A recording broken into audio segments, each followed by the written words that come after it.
Hello everyone, this is your friend Naruto Nexus 2.0 and we are back with a new fanfic. What if Naruto the Ultimate is the friendly neighborhood 9 Tails? Part 1. Summary. Naruto Uzumaki died at the Valley of the Ends. Unfortunately for a certain Uchiha, Naruto the Kyuubi was born as a result. Now Naruto has to get used to living as a walking force of nature while Konoha learns to live with a mountainous fox in their backyard.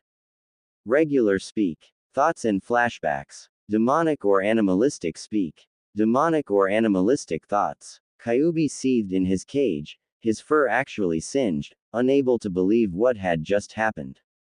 He wanted to yell at the boy for his incompetence and weak heart at not going for the killing blow against the Uchiha when their two enhanced attacks collided, but even the fox himself couldn't have predicted what happened. Sasuke didn't go for a killing blow either. He didn't even aim for the chest. And there was no way it was intentional, but Sasuke had hit, of all places, right into the seal on Naruto's stomach. Normally, this wouldn't be a bad thing. Seals on living hosts were not as easily destroyed, especially when said host had regeneration. However, the mix of the Uchiha's corrupted chakra had actually done damage to the seal. If this was because he was an Uchiha or if it was the cursed seal, Kurama didn't know. All he knew was that he felt the shock even in here. That wasn't the bad part.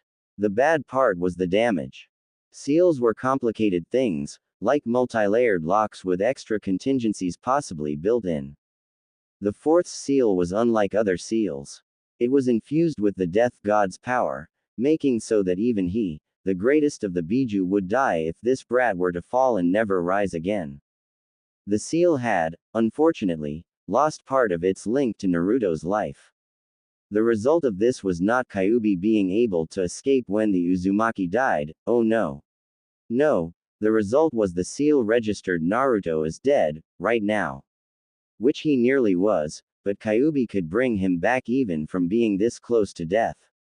Unfortunately, the seal didn't know that. All it registered was that Naruto was dead, and so was ensuring that the Biju would soon be as well. The Biju growled, sensing the death god's pull on his soul. It was just a tug, for now, but Kyuubi just knew it would start dragging him into the afterlife if he didn't do so willingly.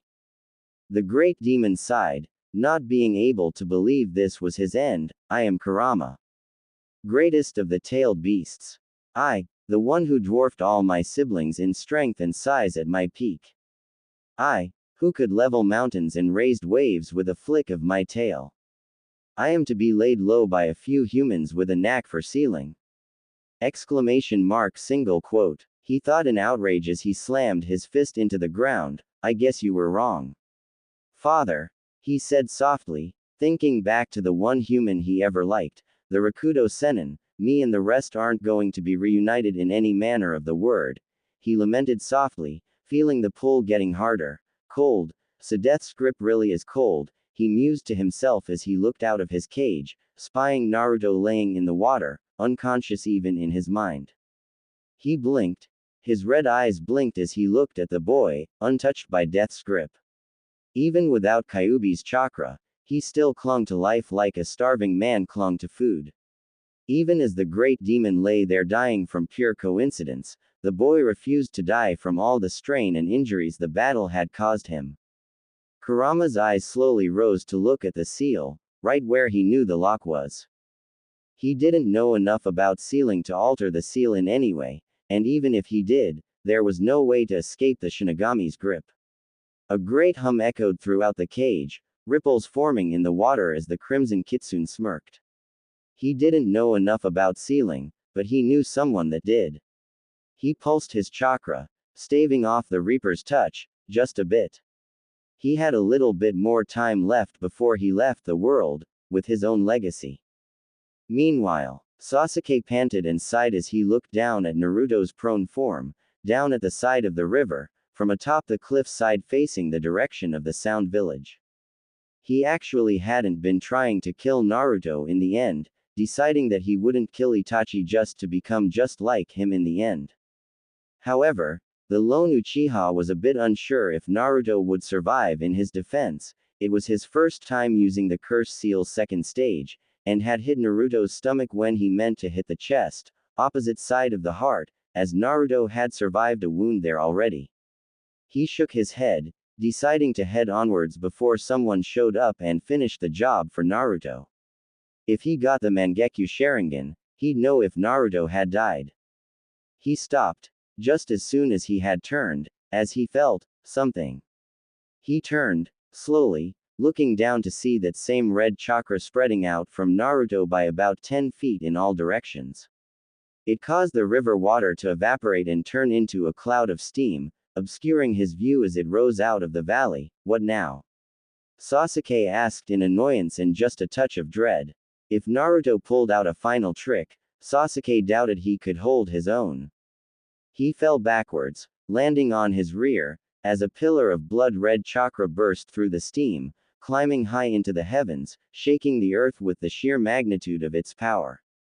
Sasuke could only stare, eyes wide as the malevolent chakra swept over him, almost like it was trying to choke the life out of every living thing in its reach. Meanwhile, Kakashi and Pakun stopped dead in their tracks, their eyes going wide as they felt the demonic chakra. The wind, light as it was, suddenly changed directions as the chakra reached them. Kakashi, that's. Pakun trailed off, unable to say it, almost unable to keep himself from dispelling in fear. Yeah, that's the Nine Tails all right, Kakashi confirmed with a steely look in his eye, and sweet on his brow as he looked up as saw the pillar of red chakra, high in the distance. Naruto. Sasuke, what did you do? He whispered in dread, about to continue running towards what might just be two more teammates he had failed. Wait, Kakashi, look. Pakun called out, pointing back to the pillar again with his paw. Kakashi looked back up at it, wondering what Pakun was pointing at, before looking confused as the center of the pillar started to turn a golden sun shade of yellow, steadily spreading and converting the rest of the pillar's light. Quote. Come on Pakun, we might not be too late after all, he ordered, confused but hopeful. Konoha. Lady Tsunade. Shizune yelled as she ran into the office, finding the Hokage staring out the window. I know, I felt it too, she confirmed grimly. Send out messages to all our shinobi. Have them recalled to the village immediately. She ordered, Shizune leaving with a nod. Anbu. She called, her guards appearing in an instant. Monkey, have everyone high Chunin and above mobilized. Tiger, instruct all mid Chunin and below to start evacuating the civilians. Mouse, have every clan head and the village elders informed. The Kyuubi has returned, she instructed, all of them nodding and obeying.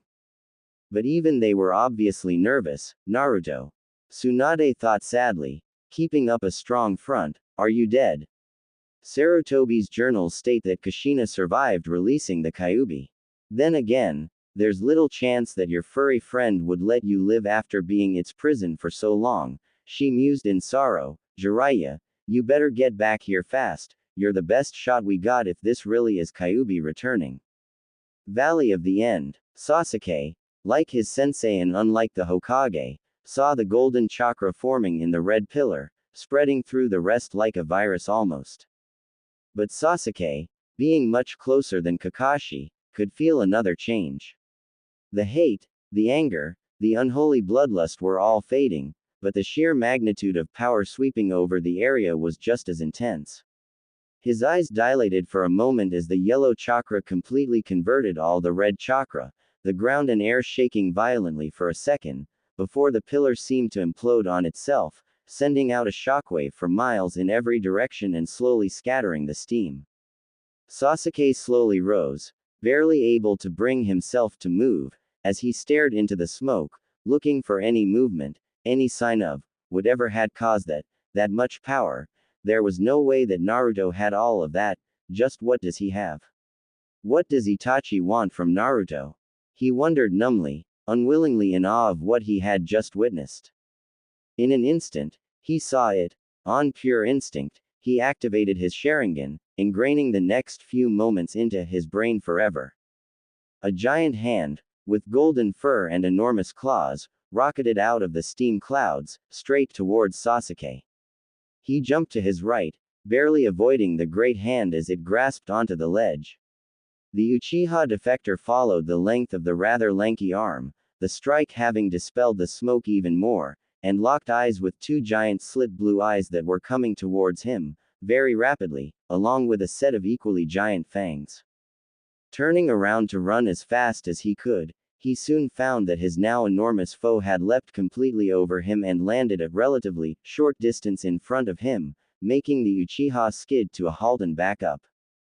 Just as he was about to attempt to hide in the trees from this beast, he went wide-eyed and ran back towards the valley as the Golden Mountain swiped its hands across the ground in a wide arc. The attack leveled the trees to the ground that weren't flung into the air, leaving no place to hide. With his back now against the ravine, he stared up at his adversary. The glaring blue eyes of a giant golden-furred fox bore down on him, with long ears that had black markings that went down and around the eyes. It was easily as big as the toad Naruto had summoned to fight Gaara. The fact that it was a giant fox, like the beast that had nearly destroyed his now former village over 13 years ago, should have registered first in Sasuke's mind. But it didn't. What registered instead were those blue eyes that stared into his very soul. There was no mistaking those eyes, even if they were slit. Naruto? He asked in disbelief in shock. Sasuke. The fox roared, truly roared, in a deep and growling voice that boomed from him fang jaw, his mere yelling shaking the valley as his 9 tails raised high above his head to swish angrily in the air, drawing Sasuke's attention to them. It can't be. There's no way. You're the Kyuubi. Sasuke yelled, unsure if he was angry or scared at that thought. Naruto, however, went wide-eyed before narrowing his gaze and growling dangerously. Teme. Naruto roared, almost unintelligibly, slamming two of his tails on the cliff on either side of Sasuke, causing it to collapse. The Sharingan user gritted his teeth, nowhere to jump to and too injured and low on chakra to try any significant wall running, as the ground fell out from underneath him. He gasped and silently screamed in agony as he suddenly found himself in the grip of a giant fox with opposable thumbs. He struggled to stay conscious as he looked up and saw Naruto was holding him right in front of his giant mouth, lathered with teeth that could rip through metal. Sasuke wasn't sure if it was the fear or the pain, but his world went black after that, his nightmares filled with the haunting images of a golden Kyuubi. With Sasuke unconscious, Naruto sat the runaway down on the ground as gently as he could. The blonde kitsune scowled as he sat on his rear and looked down at his human-like paws, opening and closing the furred fists as reality seemed to dawn on him. He had become the Kyuubi. He was now a giant fox with 9 new limbs to worry about. Out of all the things he could have done, he settled for sighing and running a paw through his head, trying to remember what happened. I may die, but the power of the 9 tails will not be so easily erased. This is my gift, and punishment for you, brat. You will replace me as the Kyuubi, the strongest of the Biju. And if you fail me, if you disgrace my title, I will hound you in the next life we meet to no end. Go now, Naruto, my legacy. So say I, Kurama, greatest of the 9. That was what Naruto had heard, weakly, in his head as he began to transform in that pillar of chakra. The voice of the fox, tired yet triumphant, calling out to declare his power even as his soul was taken by death, to show that he refused to go without leaving something behind, something to prove that he had existed, that his might was not just a myth. Rough day? Kakashi asked, making Naruto blink himself back to the present to see his cyclops of a sensei was crouching on the end of his snout, giving him an eye smile. Sensei? Naruto asked in surprise, barely even feeling the weight on his nose, before blinking and glaring, you couldn't have gotten here a little earlier.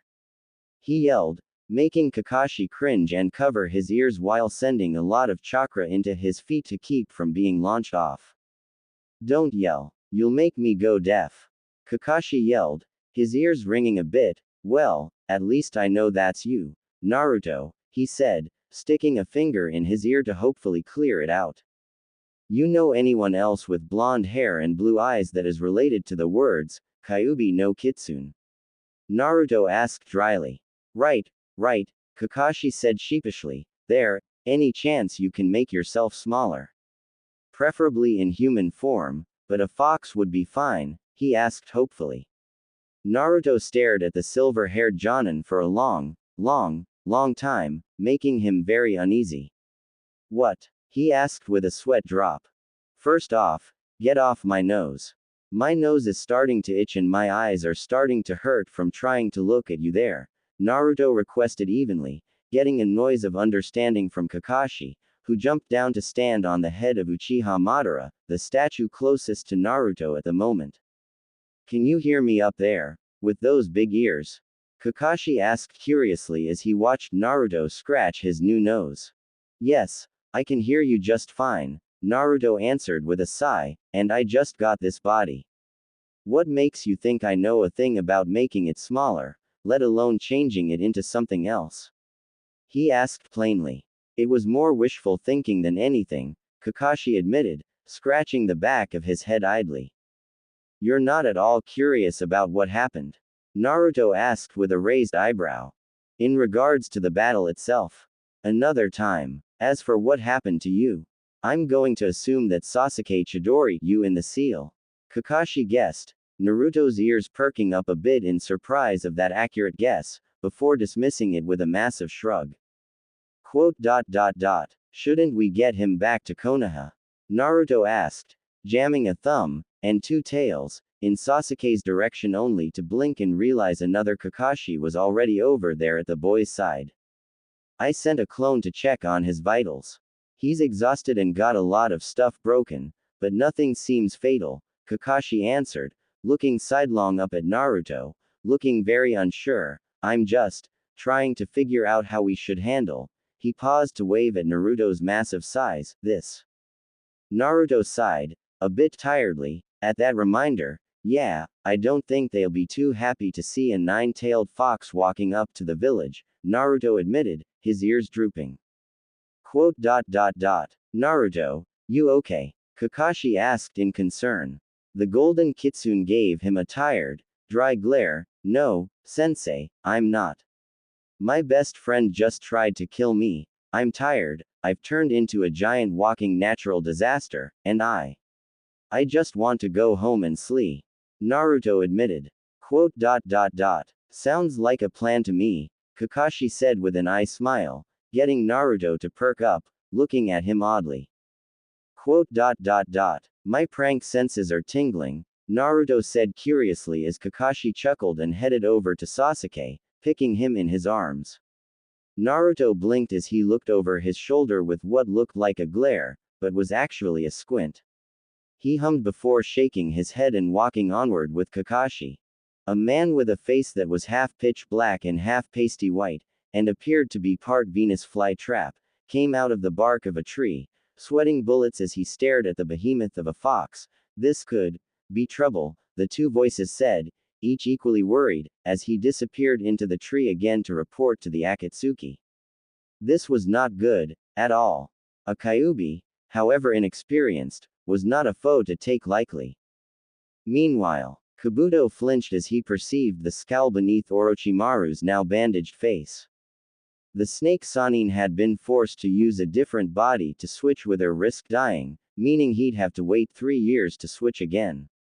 What's worse, he found out that Sasuke's flight from Konoha had been foiled, meaning the Sound 4 and Kimimaro were probably all dead by now.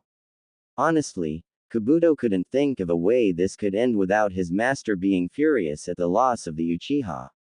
The fact that the Kyuubi seemed to be released, right at the border to Rice country no less, was just the horrible dessert to this meal of failures and disappointment.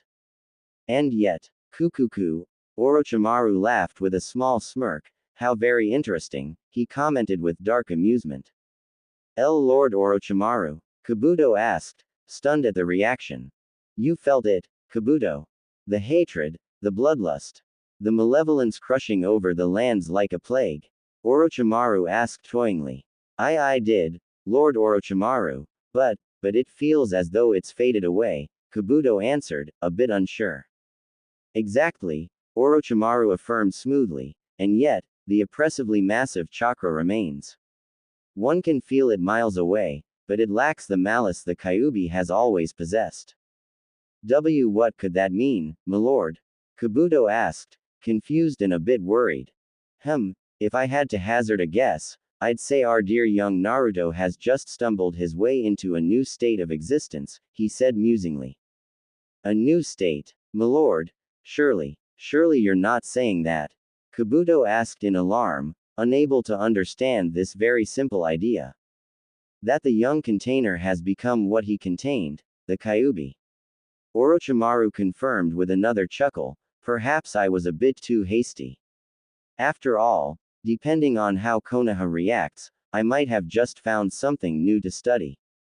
After all, being immortal is one thing. But being a Biju, why, that's just short of godhood to us frail humans, Orochimaru mused. Milord, what about Sasuke? Kabuto asked curiously, still trying to swallow the idea that talentless Naruto could now be the strongest of the Biju. Leave him, Orochimaru said dismissively, as tempting as the Sharingan is, it is not worth bringing down the personal wrath of something of that magnitude. Only a fool would so readily make such a being perceive you as an enemy, he reasoned thoughtfully. Then, what do we do, sir? Kabuto asked with a gulp. Orochimaru turned to the medic ninja with a smirk. Calm yourself, Kabuto, it doesn't suit one of your skill to be so easily alarmed and unsettled. For now, we shall wait and see who the real fools in this game are, he answered, turning his senses outward. The wind of the Kyuubi, it might be enough to break the windmill itself. End of chapter. And this is the first chapter of a reimagined version of the classic idea of Naruto becoming the Kyuubi. Only, in this case, Naruto is not getting to turn into a human, Hanyo, or even little fox form. He is, for the foreseeable future, stuck as a giant fox. Now, this obviously isn't going to have Naruto getting Kurama's memories or anything like that from the fusion fix. However, Naruto will get some new personality traits that were partially caused by residual from Kurama's spirit, and partial YLJSUT him dealing with his new life. Still, few other details. Suand is gearing up for war as they might not have noticed the change in chakra very well from so far away. Zetsu, as in the anime, saw the whole fight and is a bit worried about the issues this could cause. And Kakashi is coping well with what's happened with his student. In my head, I imagine that he sat on the sidelines, staring for a while and then trying to motivate himself into jumping on Naruto's nose like that. Meanwhile, Orochimaru is not enraged about not getting Sasuke. The reason for this is that I feel fans portray him in an odd light, and I'm not even talking Abitu the pedo jokes. I'm talking about the fact that he's more obsessed and angry in fics. In the anime, with some exceptions, he seems more amused and curious about most obstacles to his plans. And since he had to switch bodies before Sasuke got there, he probably doesn't mind since he'll have to wait 3 years anyway, 3 years that he can spend subtle studying the anomaly that is Naruto. Well, next chapter, we get to see how Konoha reacts to Naruto's new form and power. Friendly Neighborhood 9 Tails. Disclaimer. I do not own Naruto. Matsukaze Tenma thanks. To you as well. Matthew Rister right now. Book Lover 41 thanks. Guessed probably at some point, assuming he has them pre-time skip. The Sithari Yo Amki a very good point. XP. Guessed no, only one, but thanks for pointing that out. Mangahero 18 true, not sure why more don't try them. Neo Cage Bunshin very true. Detrimental very good question. DPDJ 1 thanks. Though, it's more of a conversion than a fusion. Retriever you'd think there'd be more of these. Jonalefum good to hear. W. John Craig 07 thank you for the link. Alphalus 57 yep. Kakashi is a bit of a troll here, as he should be. As for the rest of the village and the elders, you'll have to wait another day for that. Guessed not really. Him not being able to transform is half the humor. JAIMOL more has arrived. Unsen Musho we'll see. XP. Regular speak. Thoughts and flashbacks. Demonic or animalistic speak. Demonic or animalistic thoughts. Beta. Dragon _ Wizard 91. AN Naruto is the size of Split Kurama, aka the size of the other Biju. They were ninja. Rank and overall experience regardless, they still understood the fact that their lives were filled with strangeness. From bending the elements to warping the mind to altering the body in the most bizarre ways, they were not easily stunned into silence. They were adaptable, they were reactive, they were ninja. Yet, seeing one Kakashi Hatake riding on the head of a golden version of the Kyuubi no Kitsune, I smiling down at them and asking if they need a lift. That was a bit too much for anyone. Kakashi sensei. Rock Lee called out in surprise, seeing his sensei's rival riding on top of the Biju. Yo, Kakashi greeted with a peace sign and an eye smile. Guy sensei is going to be most impressed if your flames of youth tamed such a beast. Lee announced, still too shocked to say much else. Gaara remained silent, eyes wide and wondering why Shukaku had suddenly gone so quiet. The behemoth Kitsune glared with a tick mark, making Konoha's miniature green beast gulp. He didn't tame anything, bushy brow. Naruto barked in annoyance. Said bark made Lee struggle to remain standing as the wind whipped by him. Kakashi just looked a bit sheepish at the scene. Naruto Uzumaki. Gaara asked slowly. Hua. Lee gaped in shock, his jaw dropping with comically wide eyes. Gaara. Naruto greeted, eyeing the red head for a moment. Nice new look, it suits you, he commented idly. Gaara legitimately didn't know how to respond to that. What do you say to a Biju complimenting your wardrobe? Thank you. He tried, looking to Kakashi with a raised eyebrow, who just smiled back. Gaara was sure the Cyclops had planned this on some level. Lee shook himself out of shock as he looked to Naruto in confusion. Naruto, you have been a giant fox of chakra this entire time. He yelled in disbelief. Naruto deadpanned at that. Yes, Lee, I was like this the whole time. I was tempted to release a few tales when you sent me spinning during our first meeting, he answered sarcastically. Now, play nice with us fragile ninja, Kyuubi-sama, Kakashi requested jokingly. Yosh. Lee cheered, to even Naruto's confusion, your flames of youth must truly burn brightly. To bind your enormous power, in a quest to find a worthy rival and to live among the mortals, all the while retraining your power. Truly inspiring. He yelled with fire in his eyes, as if inspired. Absolute silence followed. Bushy brow. That was a joke, Naruto informed as Lee blinked in confusion. I got all of this just now. Yesterday, taxonomy would have said I was human. Oh, apologies, Naruto. I must have misread your tone, Lee said with a grin, letting loose a loud but good-natured laugh as everyone's sweat dropped. Am I really that bad at sarcasm, or is it just not coming out right with this mouth? Naruto muttered, scrunching his eyebrows. No, it's just Lee, Kakashi informed with a whisper. So, you two need a lift? Kakashi asked, pointing his thumb towards Naruto's back. We could use a couple of extra hands in case Sasuke wakes up and tries to bolt again. That and I might crush him next time if I'm not careful, Naruto added in, tapping one of his fingers to the ground for effect and causing a minor tremor. Lee already exerted himself more than he probably should have, and I would wager you might outpace my sand with little issue, Gaara answered as he composed himself, using a sand cloud to levitate them up onto the fox's back. There they found Sasuke Uchiha, bound in chakra-suppressing tags, ropes and plastic handcuffs for good measure. You better not get sand in my ears, Naruto grumbled half-heartedly as he raised his head back up, eyeing the nearby area of the bone forest. Geez, Gaara, did you let Shukaku out to eat a summon boss? Gaara asked, looking back at the battlefield, realizing it looked like a boneyard to the uninformed, Our enemy could grow and manipulate his own bones, Gaara informed, not sure if Naruto was already aware of this or not. Did he summon or create a giant skeleton? Naruto asked bluntly. No, just a bone forest, Gaara answered, not fazed by the question. What a waste. Naruto grumbled as he started walking again, towering over the trees that he leveled with every footstep. I'm just going to assume that Shikamaru is, or was at the very least, where those leveled trees are, he stated, seeing the anomaly in the distance. Damn. One perk of this body, I got one hell of a view whenever I stand up, he mentally mused, enjoying his far-seeing gaze, enhanced by his size and sharper senses. That'd be a safe bet, Kakashi agreed. Well, that went well. If what Naruto told me is right, Choji and Neji were probably taken back to the village already, since they broke off first.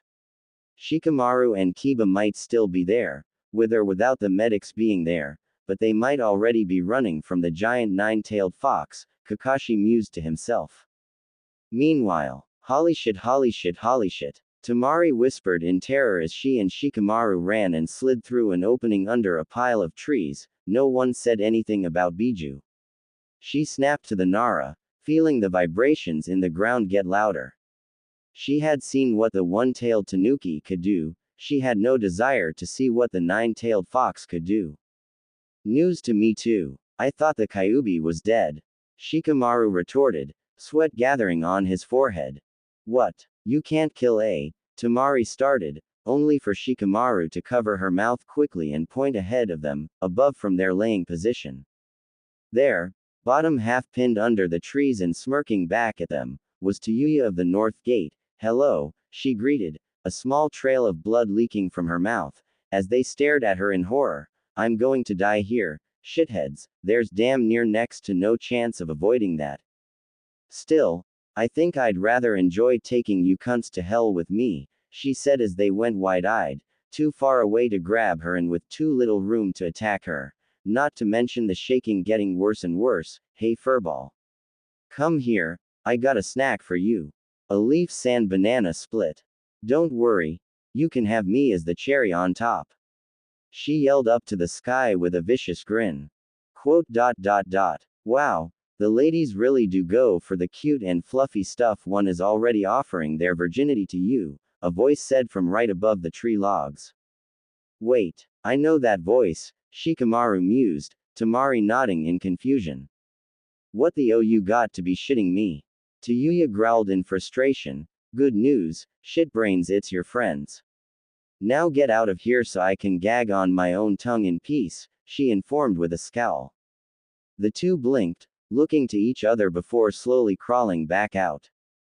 They nearly shat their pants as they peeked out and saw the giant nose and teeth hovering just a dozen feet above them. Oh gods. One, or both, of them squeaked. You two have fun in there? Kakashi asked with an eye smile, appearing behind them as they jumped in alarm, Tamari about to strike with her fan. Kakashi. Shikamaru shouted in surprise. According to my birth certificate, yes, Kakashi answered with a chuckle. Don't sneak up you, Tamari yelled, jumping as the titanic kitsune snorted and blew hot air on her. She shivered as she stared up into those blue eyes, that held some kind of evil intent in them as her brother sat on its forehead. Wait, what? Gaara, she called up in surprise, seeing the red head standing up there with a curious expression on his face. Then he did the strangest thing ever, of all time. Shikamaru and Tamari, sitting in a tree. Kissing, he sang off in a monotone, leaving Tamari gaping as her mind shut down.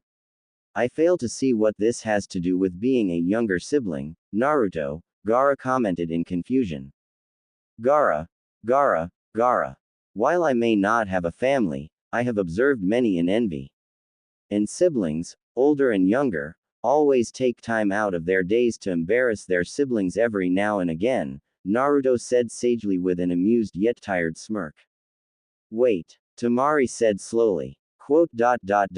Did he just say? Shikamaru continued. Naruto. They both finished as they looked at the golden mountain before looking back down to an imaginary outline of Naruto. They looked back and forth several times before they came to the same conclusion. Whaaa. Shut the up. Naruto bellowed, covering his ears as he jerked upwards. Yeah, his ears are a bit sensitive at the moment, Kakashi informed, wiggling a finger in his own while Temari and Shikamaru swayed from the onslaught their ears just endured. Naruto, please do not jerk around so much. You almost sent Sasuke flying into the horizon. Lee requested, one arm grabbing the thick fur and the other holding onto one of the Uchiha's bonds. Quote. Hey, Cyclops, Tayuya called with a blank expression, eyebrow raised, and still trapped beneath the logs. Am I hallucinating here? Is the blood loss getting to me? She asked curiously. No, this is real, Kakashi assured with an eye smile. Then all you leaf ninjas are batshit crazy, Tayuya said bluntly. Says the woman working as a lapdog for the mad scientist born and raised in the leaf, Naruto countered with a smirk. Wasn't on his damn resume, Tayuya muttered with an eye roll. Quote. What rock did Orochimaru find you under that you didn't know that? Kakashi asked with a raised eyebrow. Don't you mean what log he found her under? Naruto corrected with a smirk. Screw you, furball, Tayuya yelled with a growl. With what? Naruto retorted with a head tilt. No, seriously, with what? Your over-fluffed tails, you piss-stained fox. Tayuya rebutted. That's just some weird version of masturbation, Naruto countered with a raised eyebrow, suppressing a smirk. No need to insult someone on their deathbeds, Naruto. That's just cruel, Kakashi mock scolded. This is getting weird, Temari noted with a sweat drop. Quote. So that's how it is, huh? Shikamaru asked calmly after a moment, getting everyone's attention. Naruto looked at him with a scowl, knowing that Shikamaru was, while a friend, too smart at times. I knew you were something special, Naruto. Troublesome, extra troublesome, but special. Just wasn't expecting it to be this big, he continued, scratching his head with a sigh. Quote.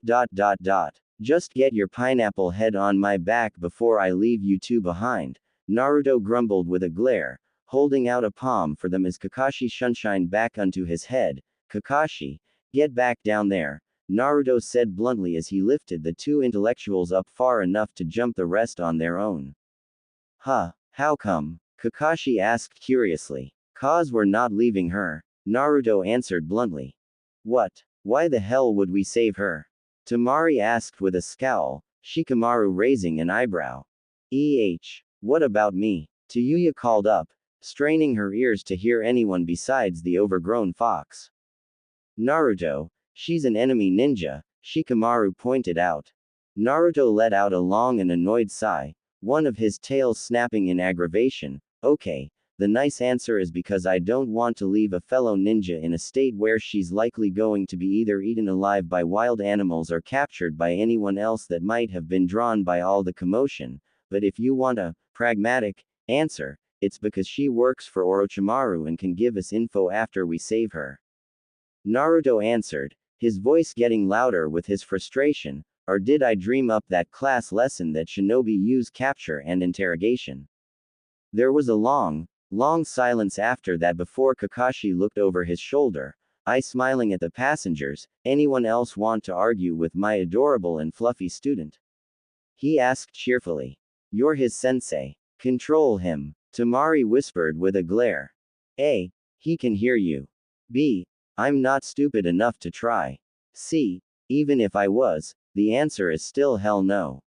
And D. He's right, Kakashi listed off effortlessly. Any more stupid comments or questions from the supposed geniuses?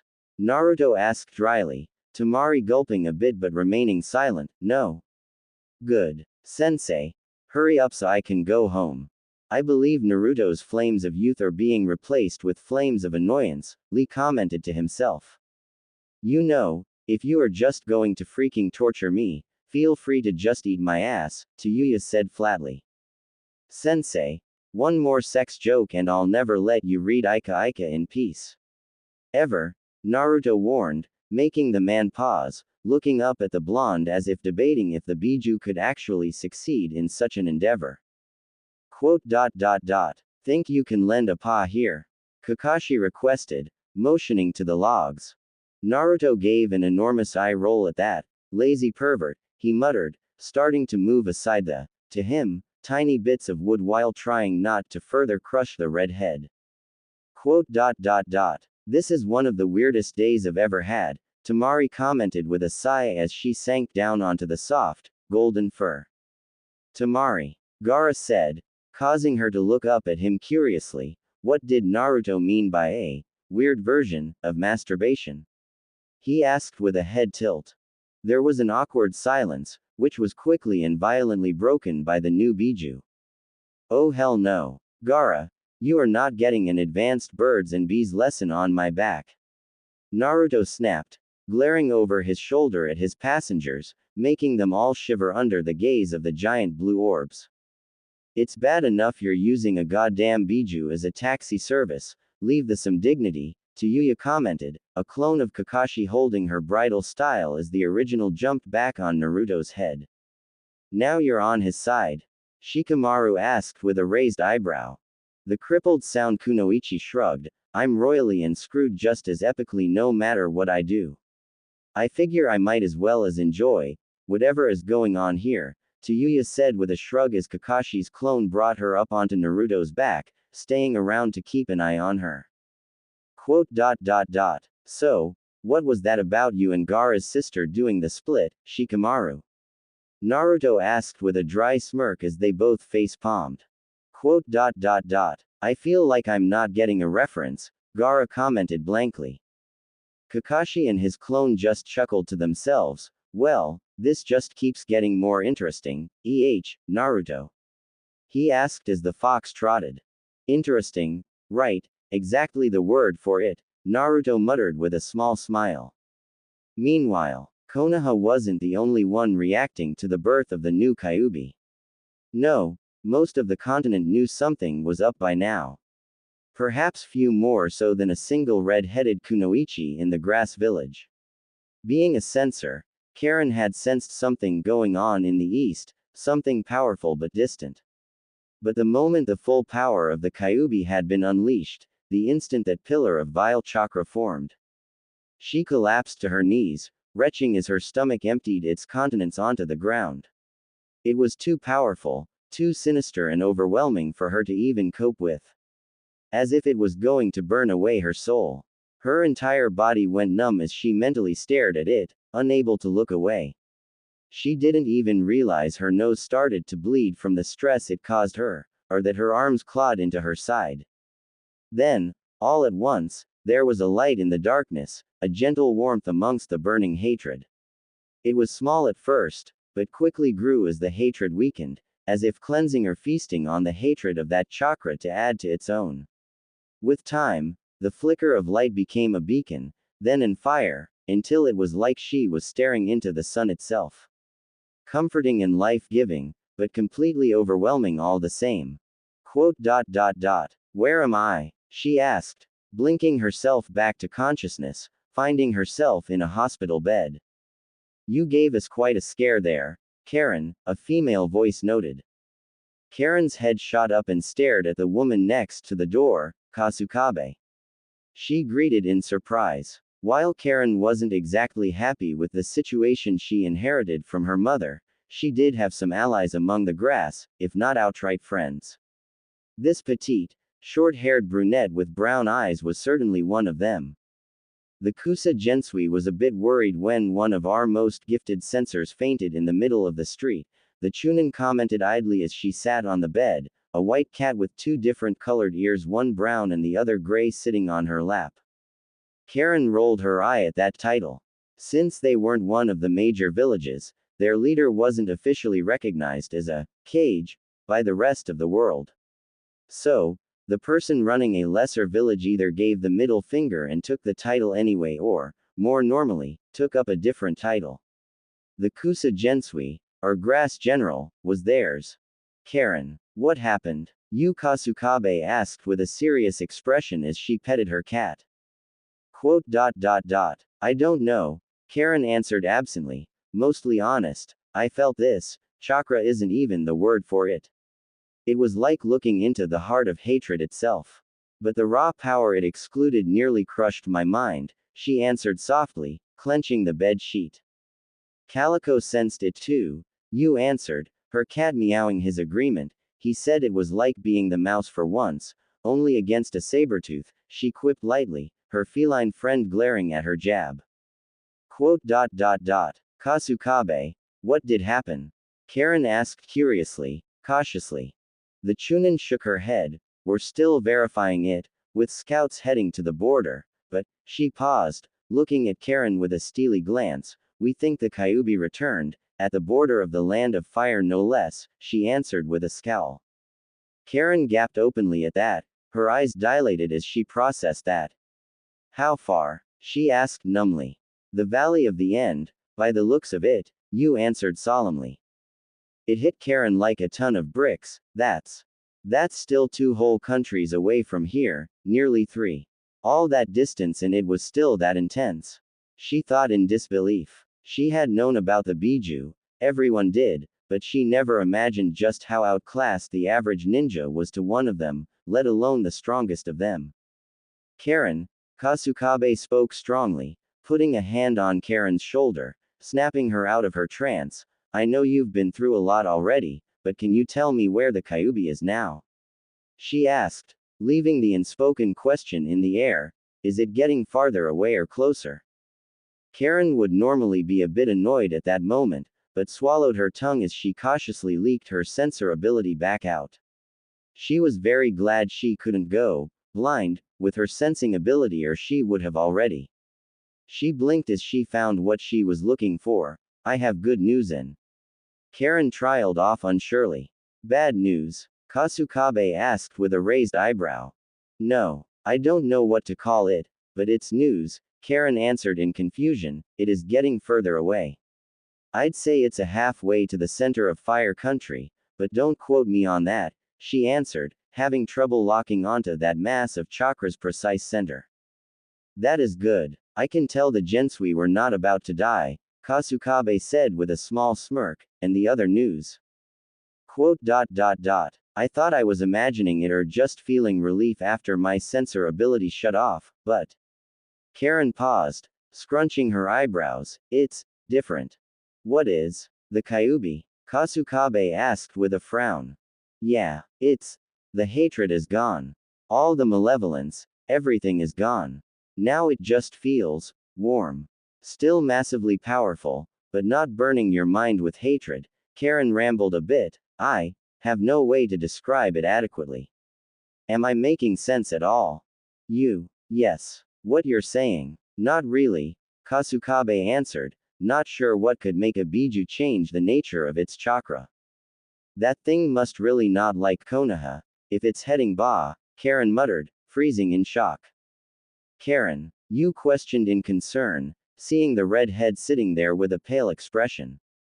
I think it saw me, Karen whispered fearfully. It looked right at me, I swear.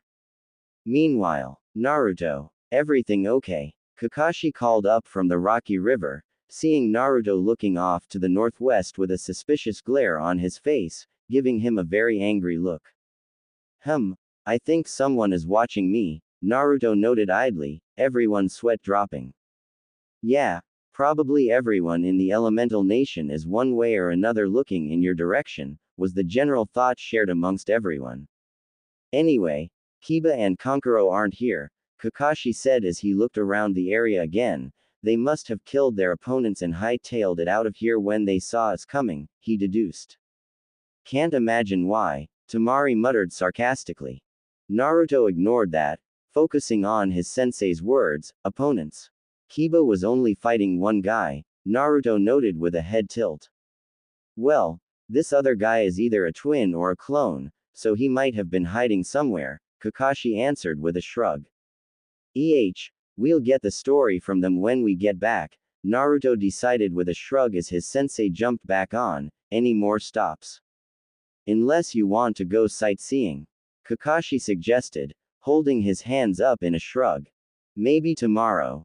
Naruto answered, yawning a bit, coming off as a loud roar. You sure Neji and Choji are back in the village? Naruto questioned even as he continued his walking, Kakashi having leapt up back onto his back. With you walking around? Definitely, Kakashi answered evenly. The medics probably rushed them back the moment they thought the old Kyuubi was back. Naruto grunted at that, choosing to not make a comment to that but instead occupying himself with some eavesdropping. So, any chance in hell of you bastards letting me squeal and skip the whole torture part? Tayuya asked in a grumble. Maybe, but depends on Enko's mood. She has a personal desire to squeeze every ounce of info on Orochimaru out of you, Kakashi informed idly.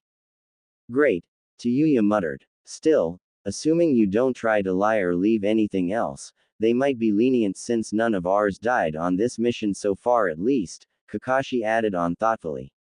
Now who's being cruel? Shikamaru muttered under his breath with a sweat drop. Naruto, Gaara called out absently, getting everyone's attention and receiving a loud hum. The Kyuubi, the old one. Is it?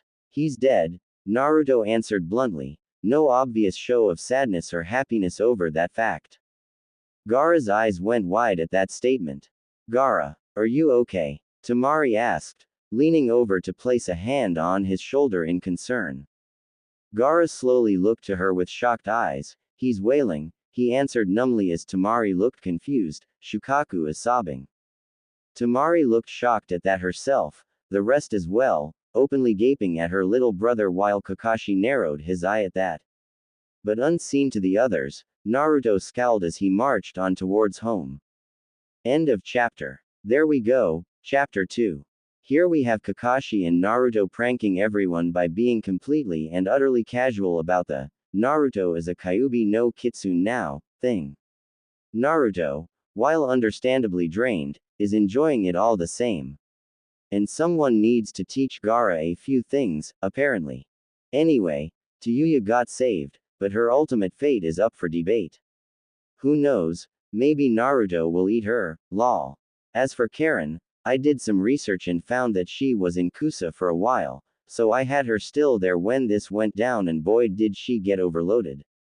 Also, Yu Kasukabe is a character from Problem Children are coming from another world, aren't they? He personality and ability seemed like a good thing to put in the Grass Village, a place known for its diplomacy. Moving on, yes, the world at large is already start to catch on that something strange is going on. Some already gather that the Kyuubi is back, but only a few have got an idea of what happened.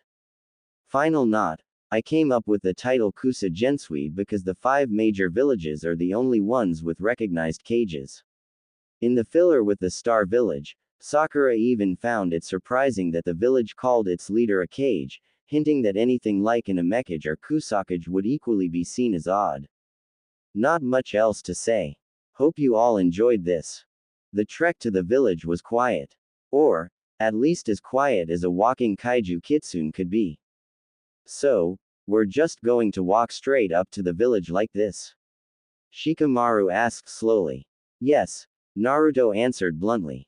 Don't worry, I'll send a shadow clone ahead to inform the Hokage, Kakashi assured with an eye smile over his shoulder. Shouldn't we vacate his back then? You know, in case they try some kind of preemptive strike. Temari asked nervously. I should be able to protect against anything that should reach us, Gaara pointed out neutrally. And I'm fairly sure I can take a hit or two, Naruto mused. You're just oozing with self-confidence, Tayuya snarked with a smirk. You got one of those curse seal thingies, right Red? Naruto asked with a scowl. Yeah, why? Tayuya asked with a blink. Did you know what your new body could do the first time? Naruto pointed out dryly. I see your point, Tayuya said sheepishly. I didn't even know I had horns until the third Tim wow.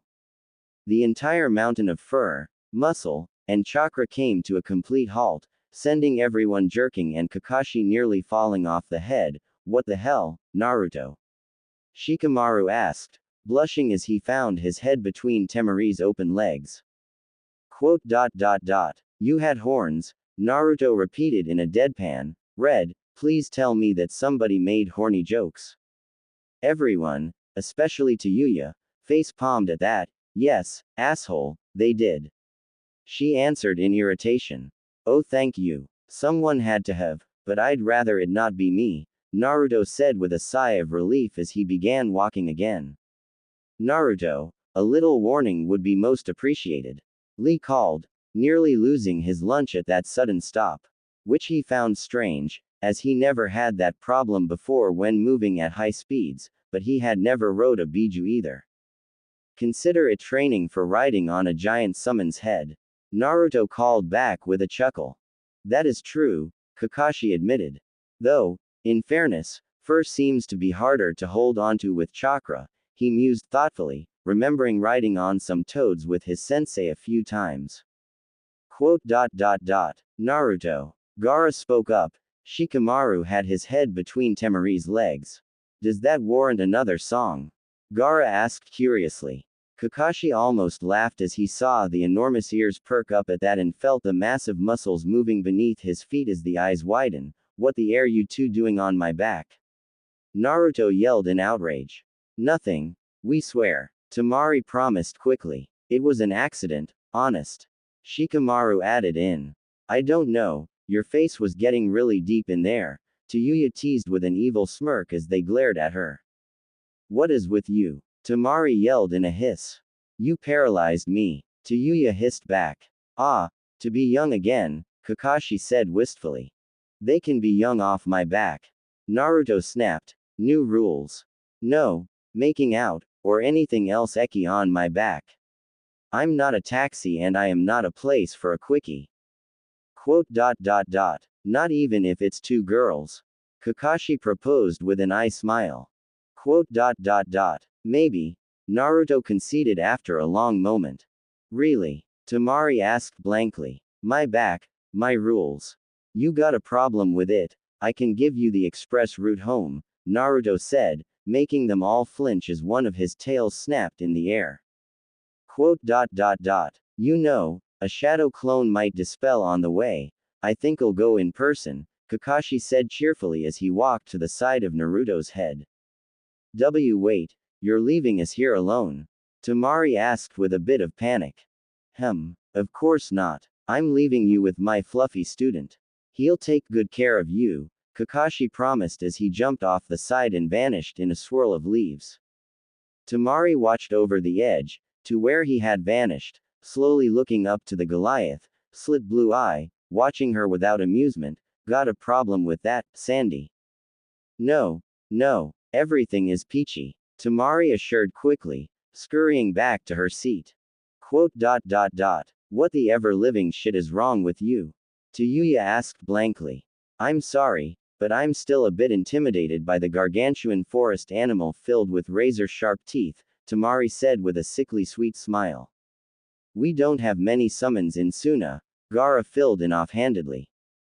The fact that I beat your brother as a human probably doesn't help much, Naruto said with a smirk. No offense, Gaara. None taken, Gaara answered uncaringly.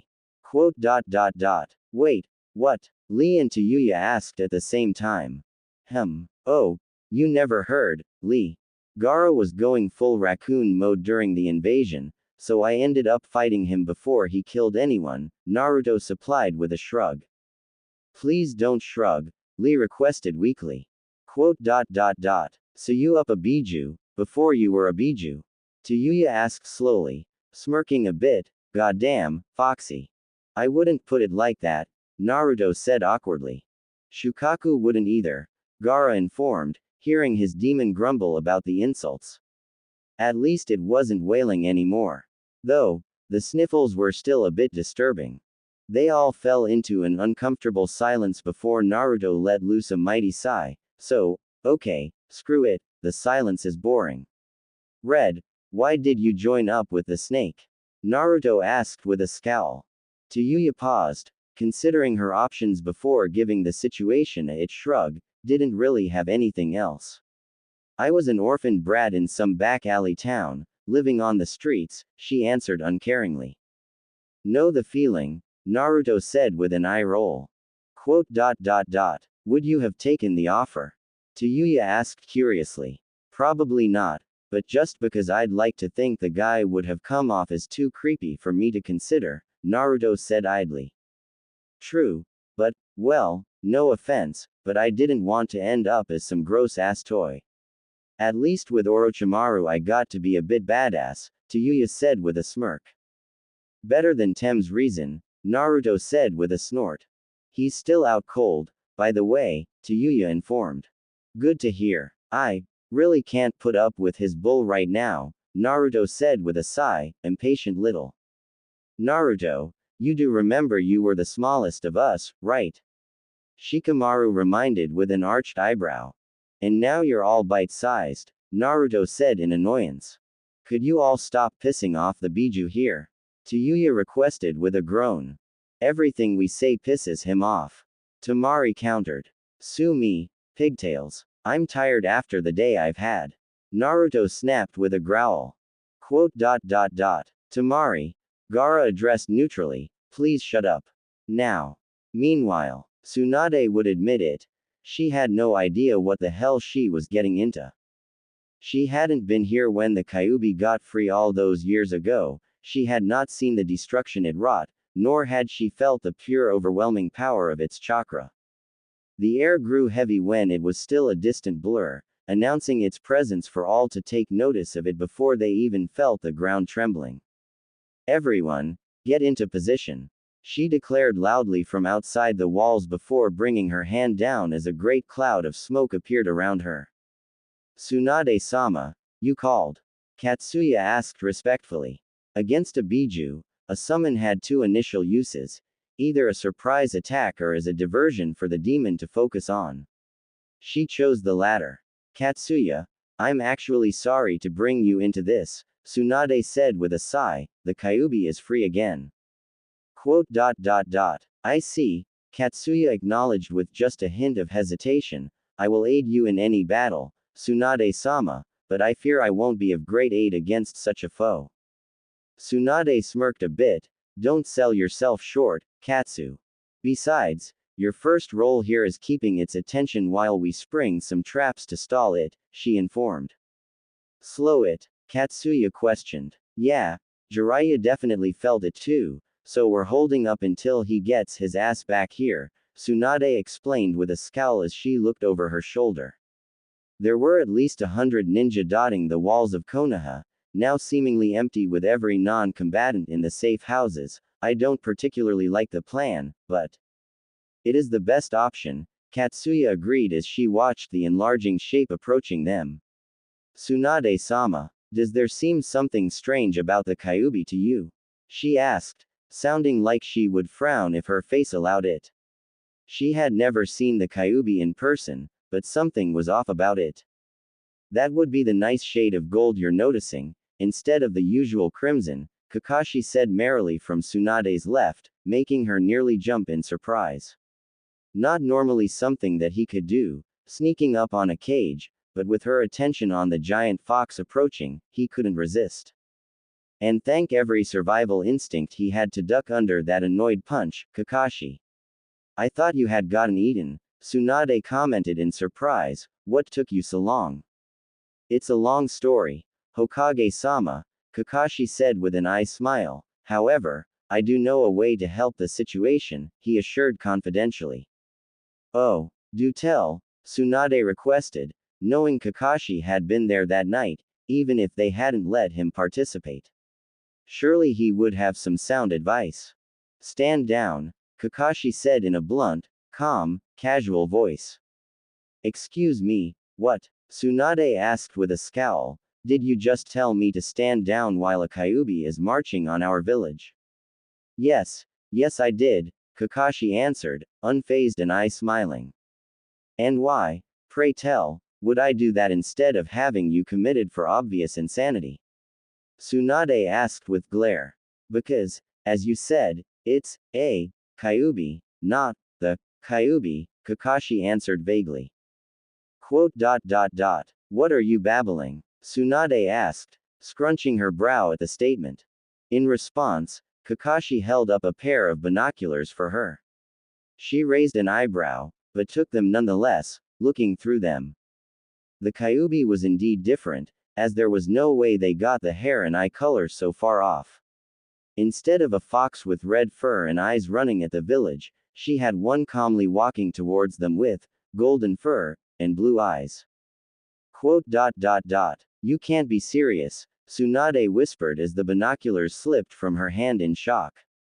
Mission success, Hokage-sama, Kakashi said with a salute, smirking a bit at her. I suggest letting my student report in so he can drop off our escapee and his passengers, Kakashi recommended. Tsunade looked to Kakashi for a moment, then back at the still approaching fox, its features now plain without aided sight. The fox looked more than a bit annoyed, but mostly tired. Stand down. Everyone stand down, Tsunade yelled at the top of her lungs, echoing throughout the area. Several shinobi, confused and fearful, quickly jumped out of the path of the approaching Biju. The fox didn't even look at them, continuing towards the village with eyes locked dead on Tsunade. Tsunade-sama, Katsuya asked nervously as the beast of living chakra got closer and closer, the ground shaking more and more with every step. Just trust me, Katsuya. If I'm wrong, you can kill Kakashi, Tsunade promised as she could hear various shinobi talking in voices of fear and terror. The copycat ninja just smiled at the threat, the ground shaking beneath them. Or, rather, the giant slug underneath them was, but same difference. Katsuya trusted Tsunade, and respected her greatly. But as the great vulpine head eventually came to loom so close to her own form, she couldn't help shivering in fear. There was a lengthy silence as the Biju stared down the cage, every last soul watching in anticipation. Quote. You lose weight, Ba-chan? Naruto asked with a small smirk.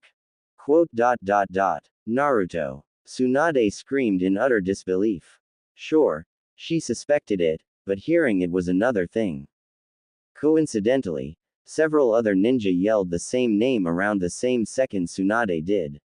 This led to everyone who didn't already start putting two and two together, to gap in disbelief. Yes, now quit your yelling, all of you. Naruto yelled back as he rubbed his ears, silencing all of them with his booming voice and making several ninja fall backwards in fright. Yes, to answer your question, I'm a Megaton Fox now, deal with it. Naruto snapped as he rubbed his head, looking over the village to see all the faces either confused or terrified, or both. That's Naruto, Sakura whispered numbly. The baka is a kaiju, Ino whispered dumbly. Wait, so, the Gaki became the fox? Anko commented, blinking owlishly, how does that even work? This could be problematic, Hiyashi summarized evenly, trying not shiver when he swore the creature looked at him. He's a bit tired and grouchy, Kakashi whispered to Tsunade. I can see that, Tsunade whispered back. I can still hear you, Naruto said with a glare, making many of the onlookers clam up in worry that he could hear them. First downside of being a Megaton Fox, everything is louder.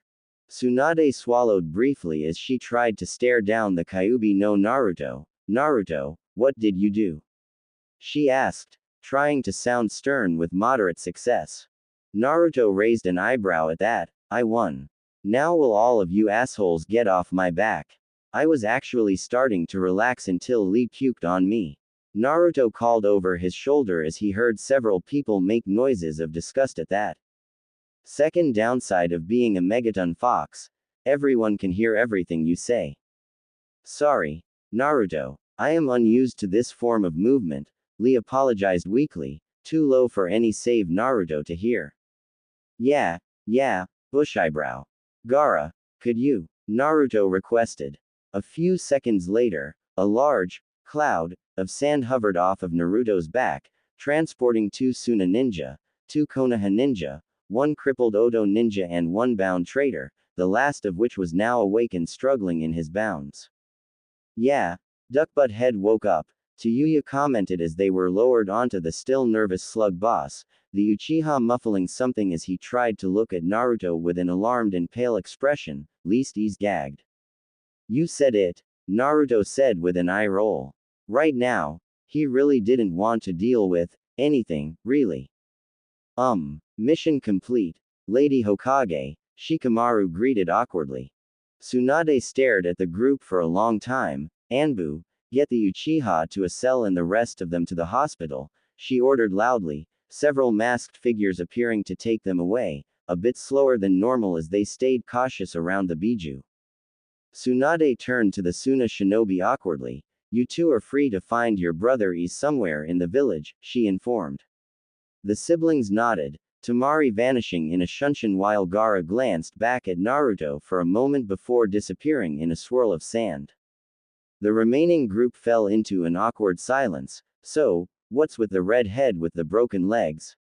Tsunade asked with a raised eyebrow. Screw you, tit-whoring bitch, Tayuya swore in annoyance. What did you just say? Tsunade asked, one part pissed, one part shocked. She's one of Orochimaru's guards, sent out to bring Sasuke to him. Naruto suggested we bring her back for information, Kakashi explained awkwardly. And as I went to the trouble of carefully digging her out from under a pile of trees, I'd appreciate you not crushing her skull, Granny, Naruto commented pointedly. Listen to the fox, skank, Tayuya said with a smirk. That said, feel free to get a Hyuga to make her mute if she doesn't stop with that, Naruto said blankly. Asshole, I thought you liked me. Tayuya asked with a pout. I do, but I like Granny more, Naruto answered with a smirk. Tsunade sighed, Naruto, we are going to need a long talk about all of this, she informed, wiping a hand over her face. Okay, let me stop you right there Tsunade, Naruto said flatly, getting the blonde's attention with the use of her name. I basically just died and got turned into a mass of chakra. I am confused, I am pissed, I am grouchy, I am miserable for so many reasons, but most of all, I am tired as shit. So anything you need to hear from me can wait until tomorrow. As it is, I am going to go curl up behind the Hokage mountain and I am going to hopefully have my first nap as a megaton fox, he ranted, staring down at her evenly, daring her to say otherwise. Tsunade gulped subtly before nodding. Very well, dismissed. Tsunade answered unsurely, not entirely certain what to say in this situation. Smooth, Kakashi jabbed flatly, getting a glare for his effort. Have a nice nap, my fluffy student.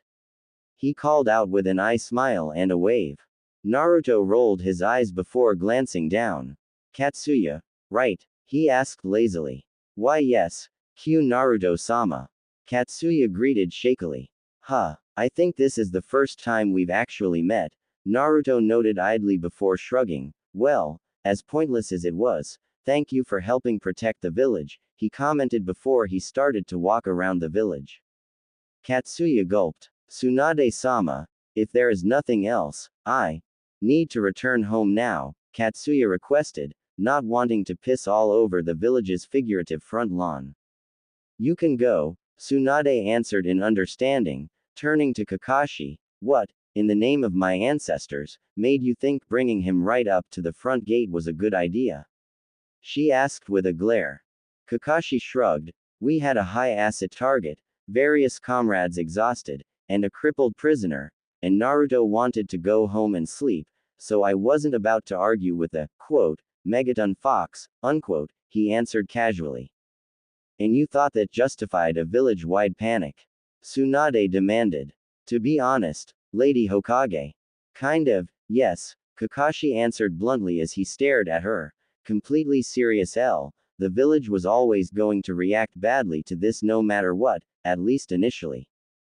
Naruto has a tough time ahead of him right now, so I thought it best to let him know this can still be his home rather than making him stay at a figurative arm's length, miles away.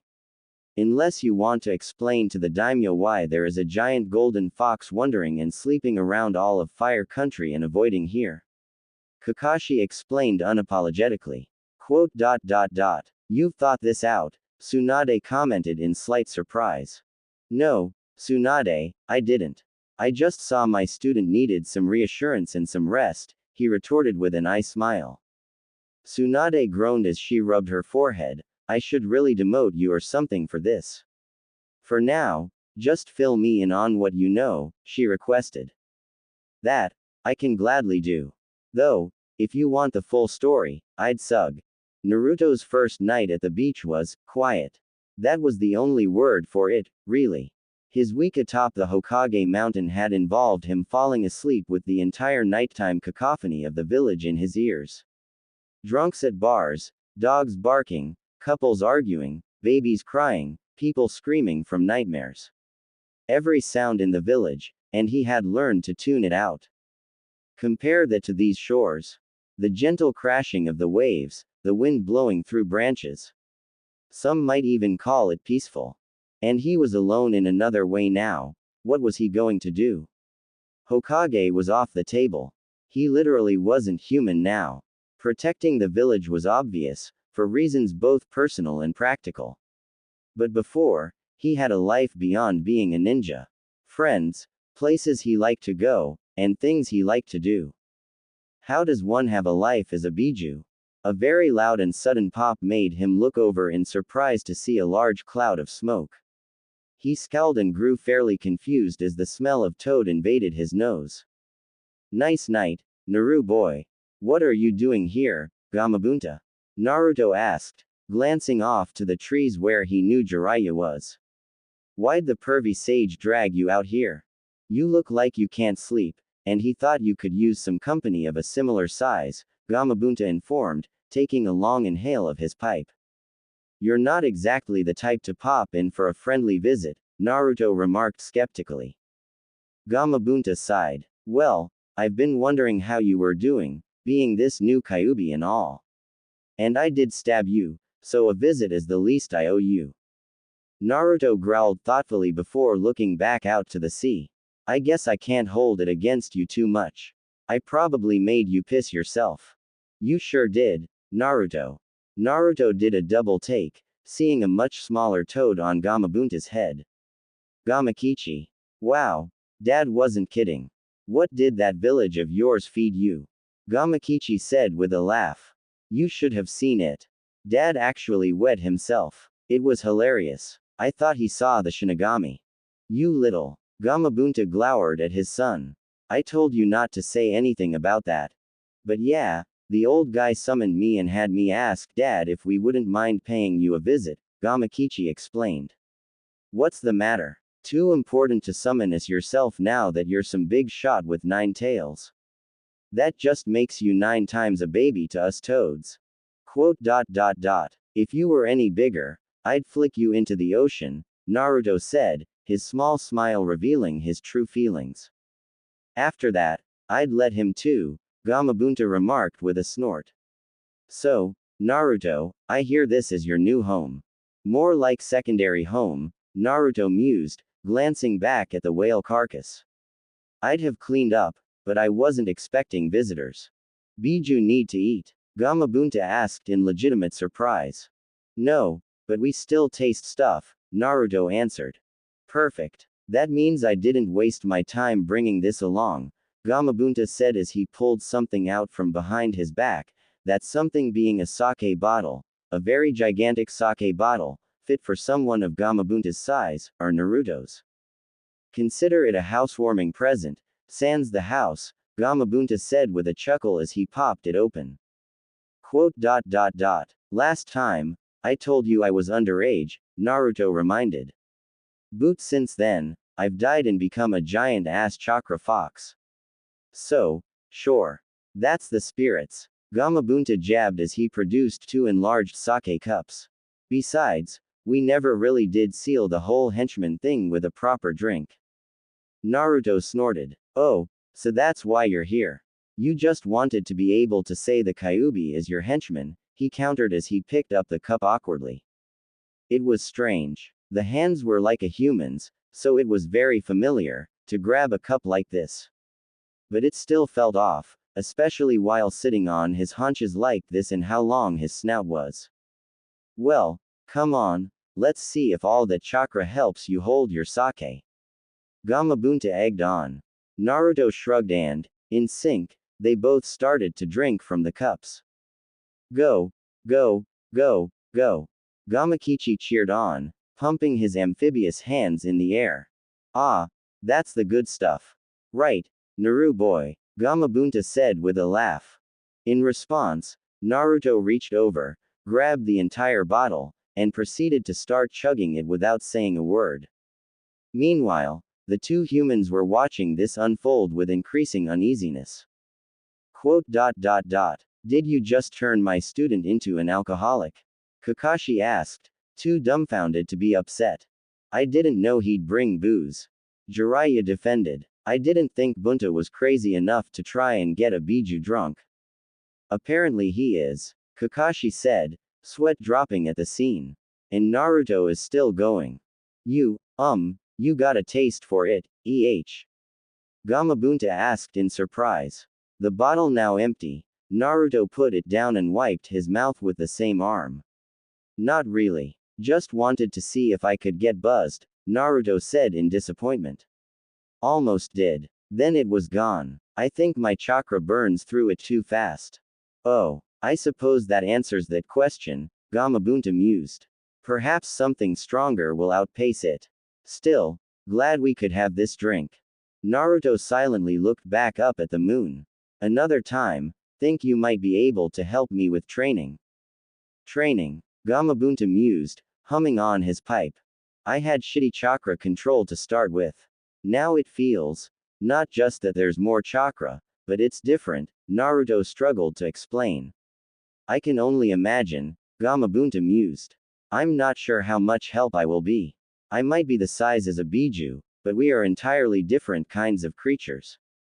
Can't hurt, having someone with a similar point of view helping out, Naruto said with a shrug. Point of view? Gamakichi asked with a head tilt before looking between the kitsune and his father. Oh, I see what you did there. Don't do it too often. I have to try to preserve whatever is left of my reputation.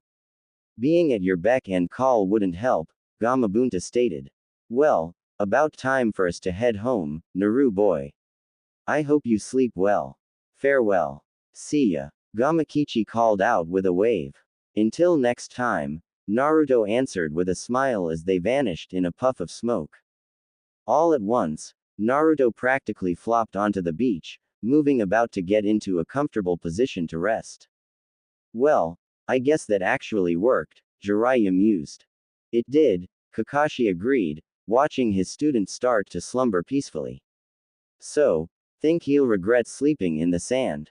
Please, a flash of chakra and his fur is spotless, Jiraiya retorted with a scoff, tilting his head.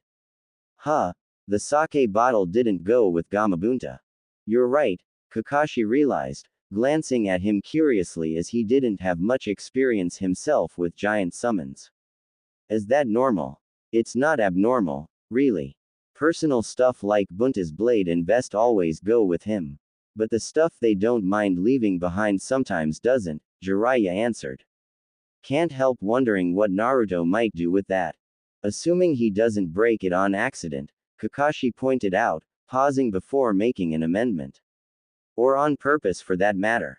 The rest of the night went relatively peacefully, the sun soon rising for another day. Said day formally started once Naruto awoke and, as predicted, dislodged the sand from his fur with a flare of his golden chakra. Good morning, sleeping beauty, Kakashi greeted as he strolled onto the beach, one hand in his pocket, the other holding his novel. I swear you sleep read sometimes, Naruto muttered, letting out a loud and near thunderous yawn. Ah, wow, it feels good not worrying about everyone freaking out when I do that.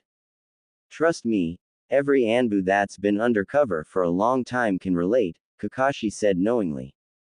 Naruto raised an eyebrow. Do I want to know what the longest time you hid in a small place was? 2 months. Missed my birthday. I almost started humming the birthday song out loud, Kakashi remarked with a sigh. Good times.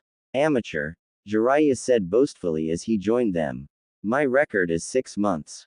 Did you have research material? Naruto asked bluntly. Quote. Maybe. Jiraiya answered evasively. Doesn't count, Naruto remarked flatly. Oh, that's bull and you know it, brat, Jiraiya said before turning more serious. Well, good news, the seals held up fine. Even with that burst of chakra. No idea if they'll last if you got into more intense training, but we'll cross that bridge when we get to it. Great. So, what now? Naruto asked, glancing between them questioningly. Now, Kakashi and I head back to the village, Jiraiya answered bluntly.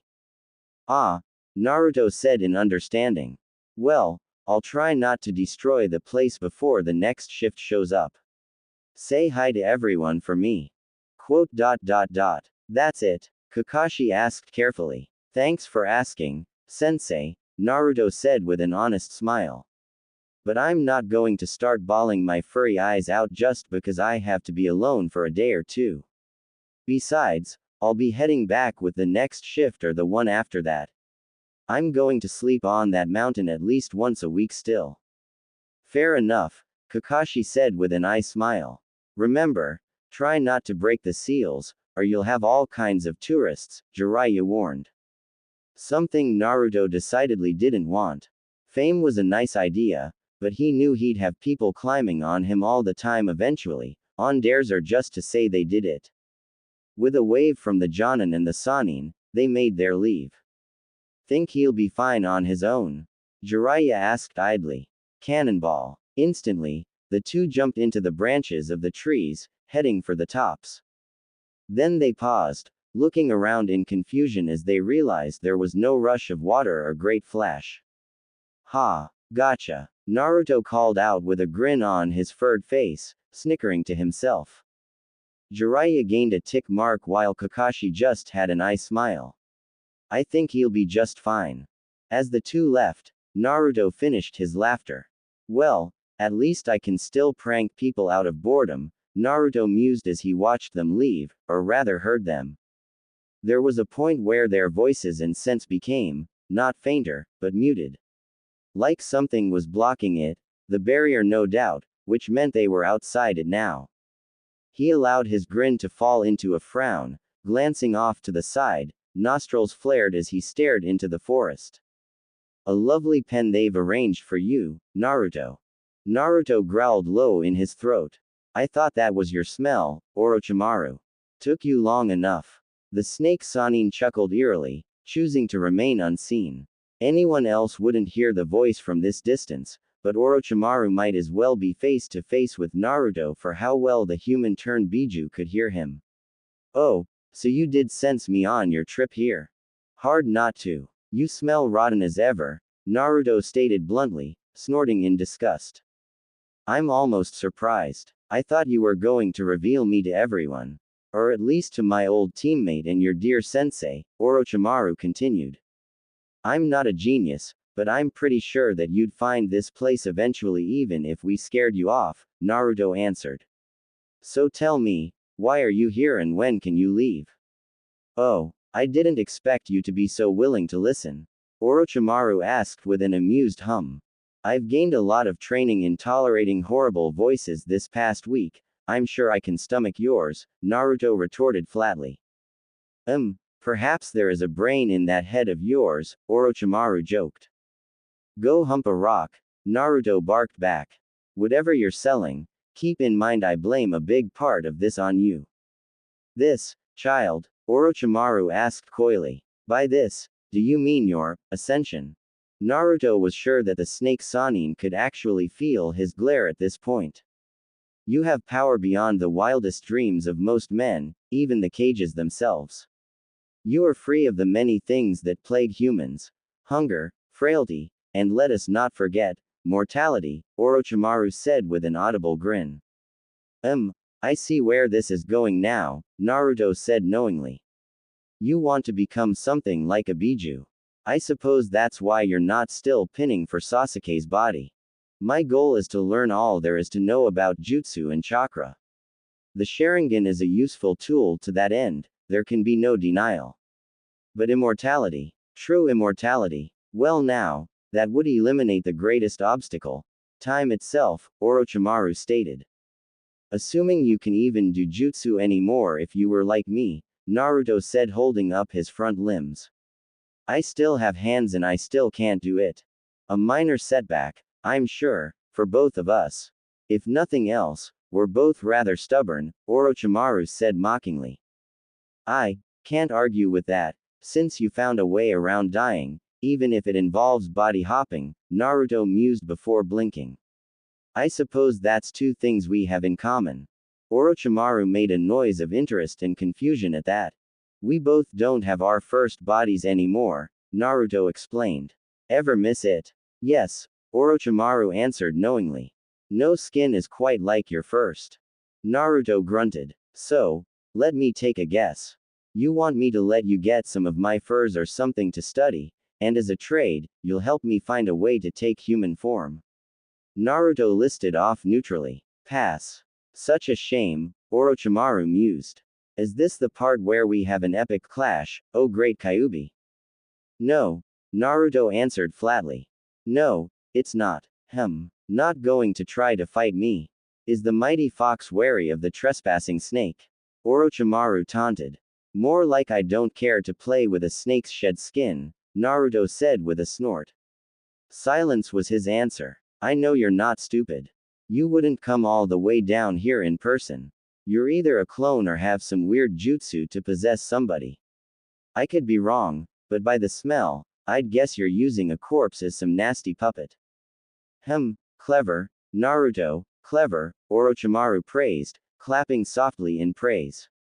What I don't understand is what the pervy sage is waiting for, Naruto commented. Summoning. Toad mouth bind. Orochimaru glared as he suddenly found himself surrounded by a flesh corridor. Well played, I suppose.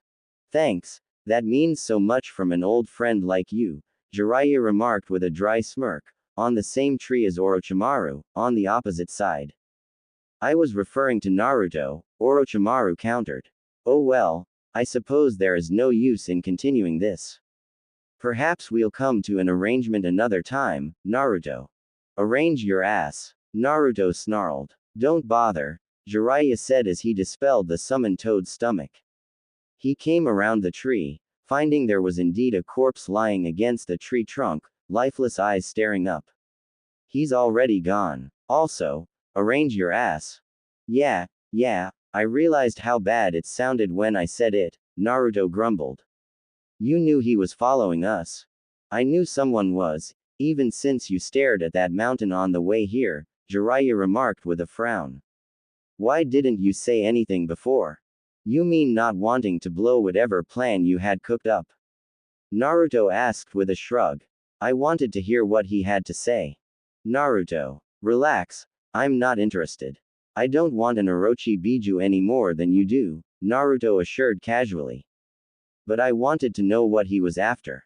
Seemed like something useful to know, what he wants from me.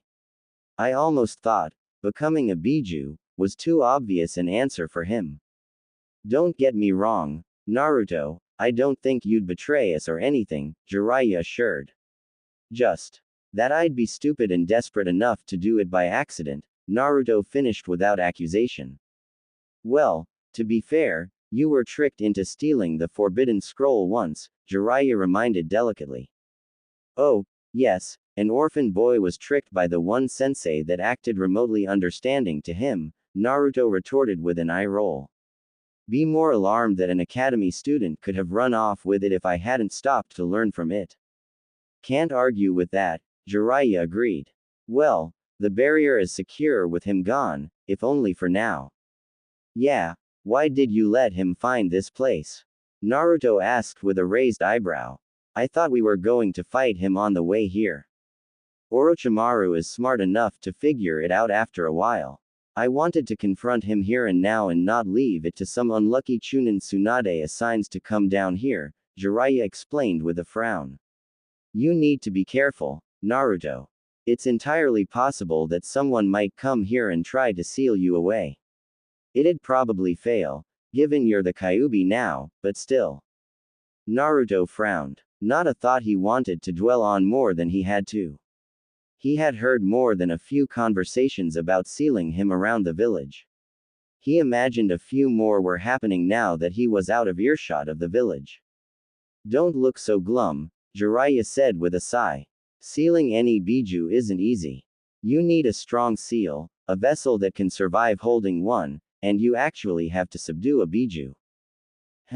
You do? Naruto asked with interest. Jiraiya nodded sagely. Unless it's somehow restrained or overpowered, sealing a fully formed biju is almost impossible.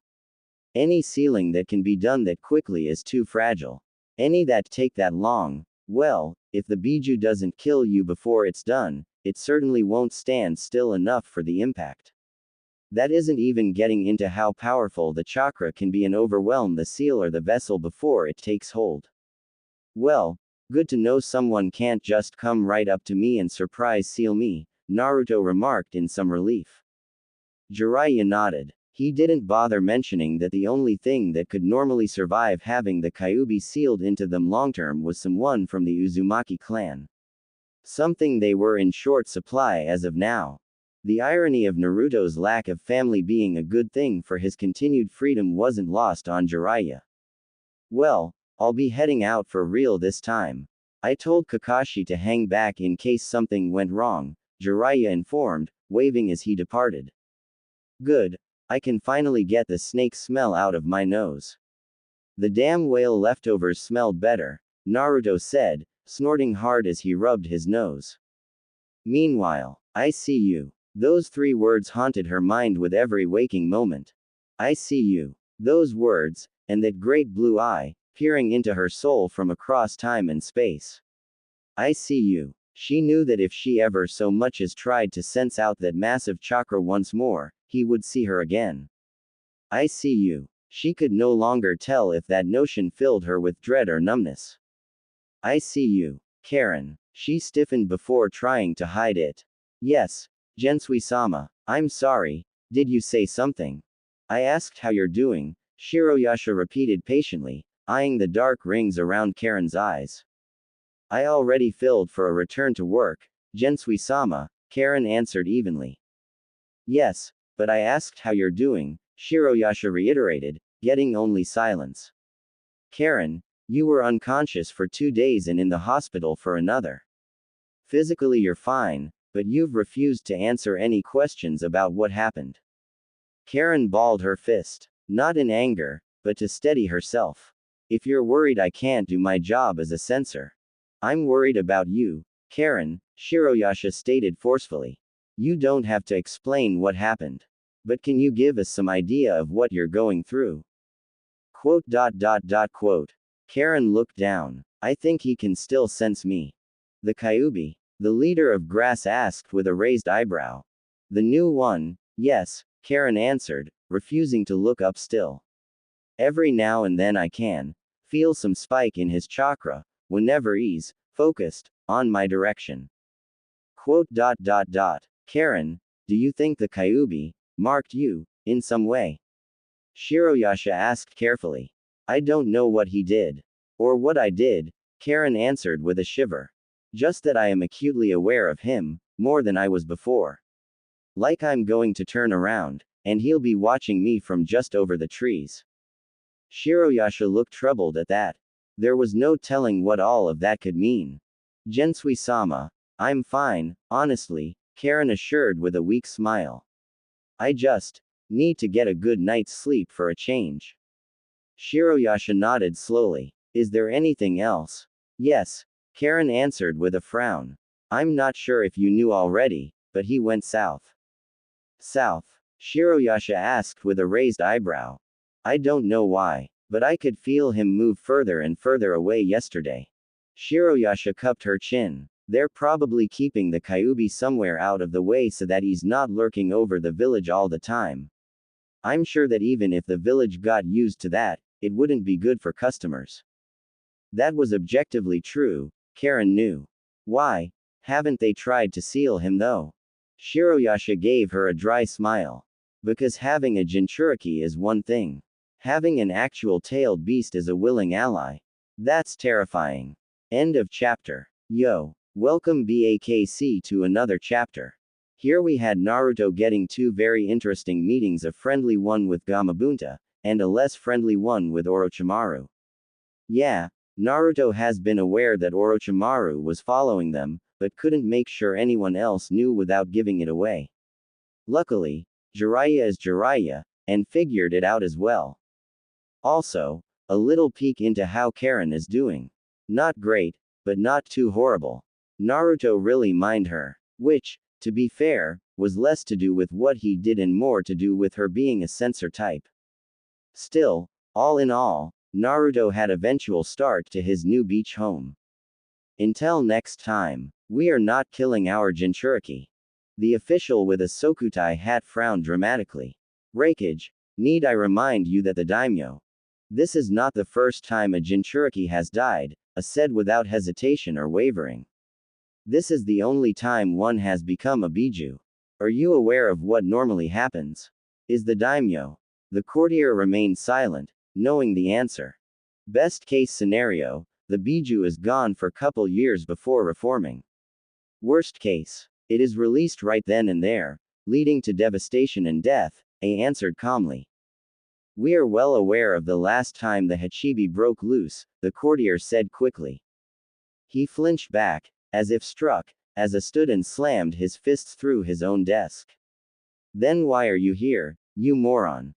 A declared. I don't know what idiot whispered that into the daimyo's ear, but I'll be amazed if they survive long enough to meet my fists with that stupidity. The courtier attempted to mask his fear with outrage. Now, see here. Konoha has the 9 tails. A declared boldly as he marched forward.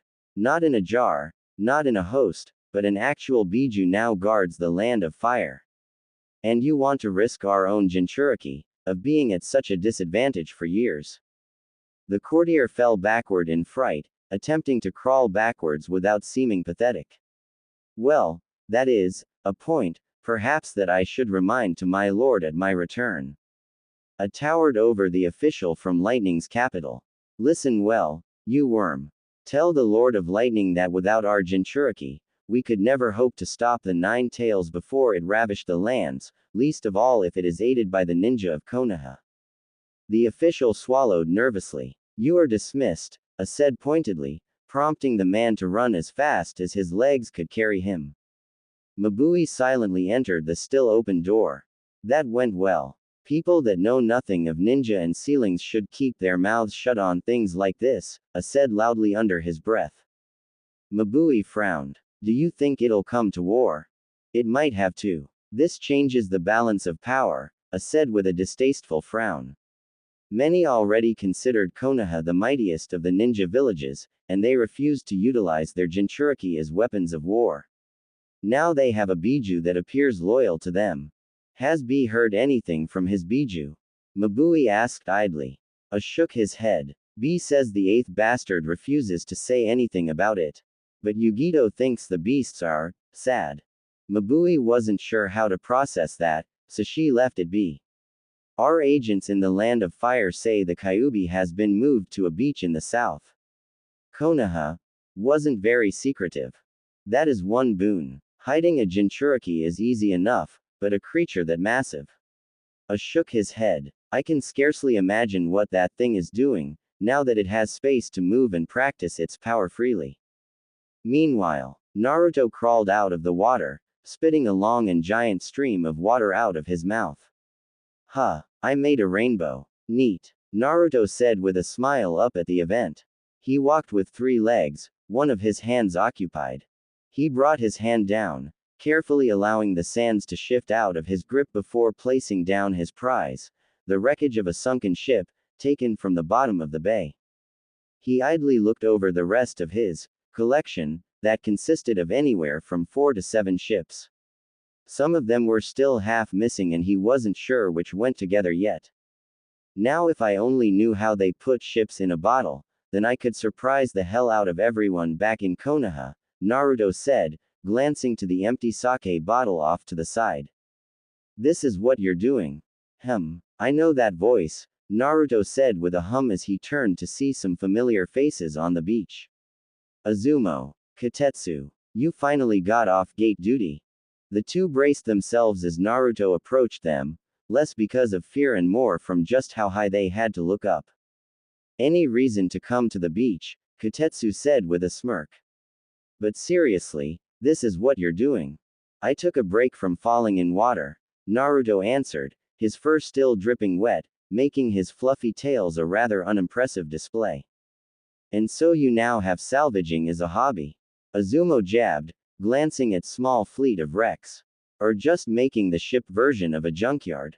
Naruto snorted as he flared his chakra to dry himself, the tips of one of his wet tails snapping in annoyance towards Azumo's general direction. A curved blade of water shot from Naruto's tail, causing a sizable slice where the beach and forest met, easily big enough to be a cut from Naruto's claw. Quote. Did you know you could do that? Azumo asked in surprise. Hell no, Naruto answered, shock melting into excitement. Did I just cast a water jutsu? Does that count as a water jutsu? Sure counts for me, Kotetsu said as he ran over to the slice. Damn, this isn't shallow either. That is definitely A rank damage. And I have 9 of them, Naruto said, looking back at the 9 tips of his tails. Quote. I'm beginning to see the upsides here. The Kyuubi could never do water attacks though, Azumo said in confusion. Then again, the Kyuubi never went to the beach. Wait a minute, Kotetsu said with wide eyes, looking up at Naruto. Can you do that with other stuff? Naruto remained silent and motionless for a second before he laid a tail on the beach, twisting it back and forth in the sand. Then, with a sudden jerk, he struck it out to the ocean with a wave of chakra through it, unleashing a wave of sand. Quote. Oh, Gaara is going to love that, Naruto said with a relishing smirk. Guys, you might want to get away from the beach, maybe on the giant pillars. Well, I think we just kick-started the training marathon, Azumo remarked with a head shake. We should probably listen to. Hey, Naruto, Kotetsu yelled after Naruto, who was walking down the shore. Where are you going?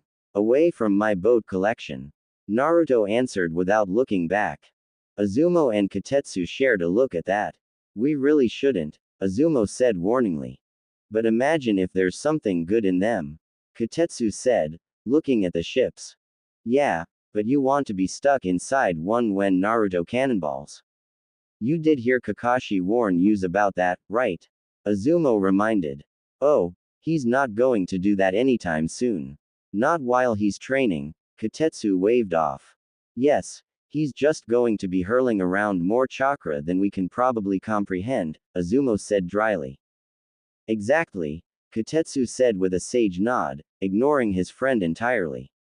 Besides, I'm sure he heard us talking, he hears everything. Don't remind me, Naruto yelled in the distance. See, it's fine, Kotetsu said assuredly as he headed off to one of the beached wrecks. Azumo paused in consideration. I almost miss the gate now.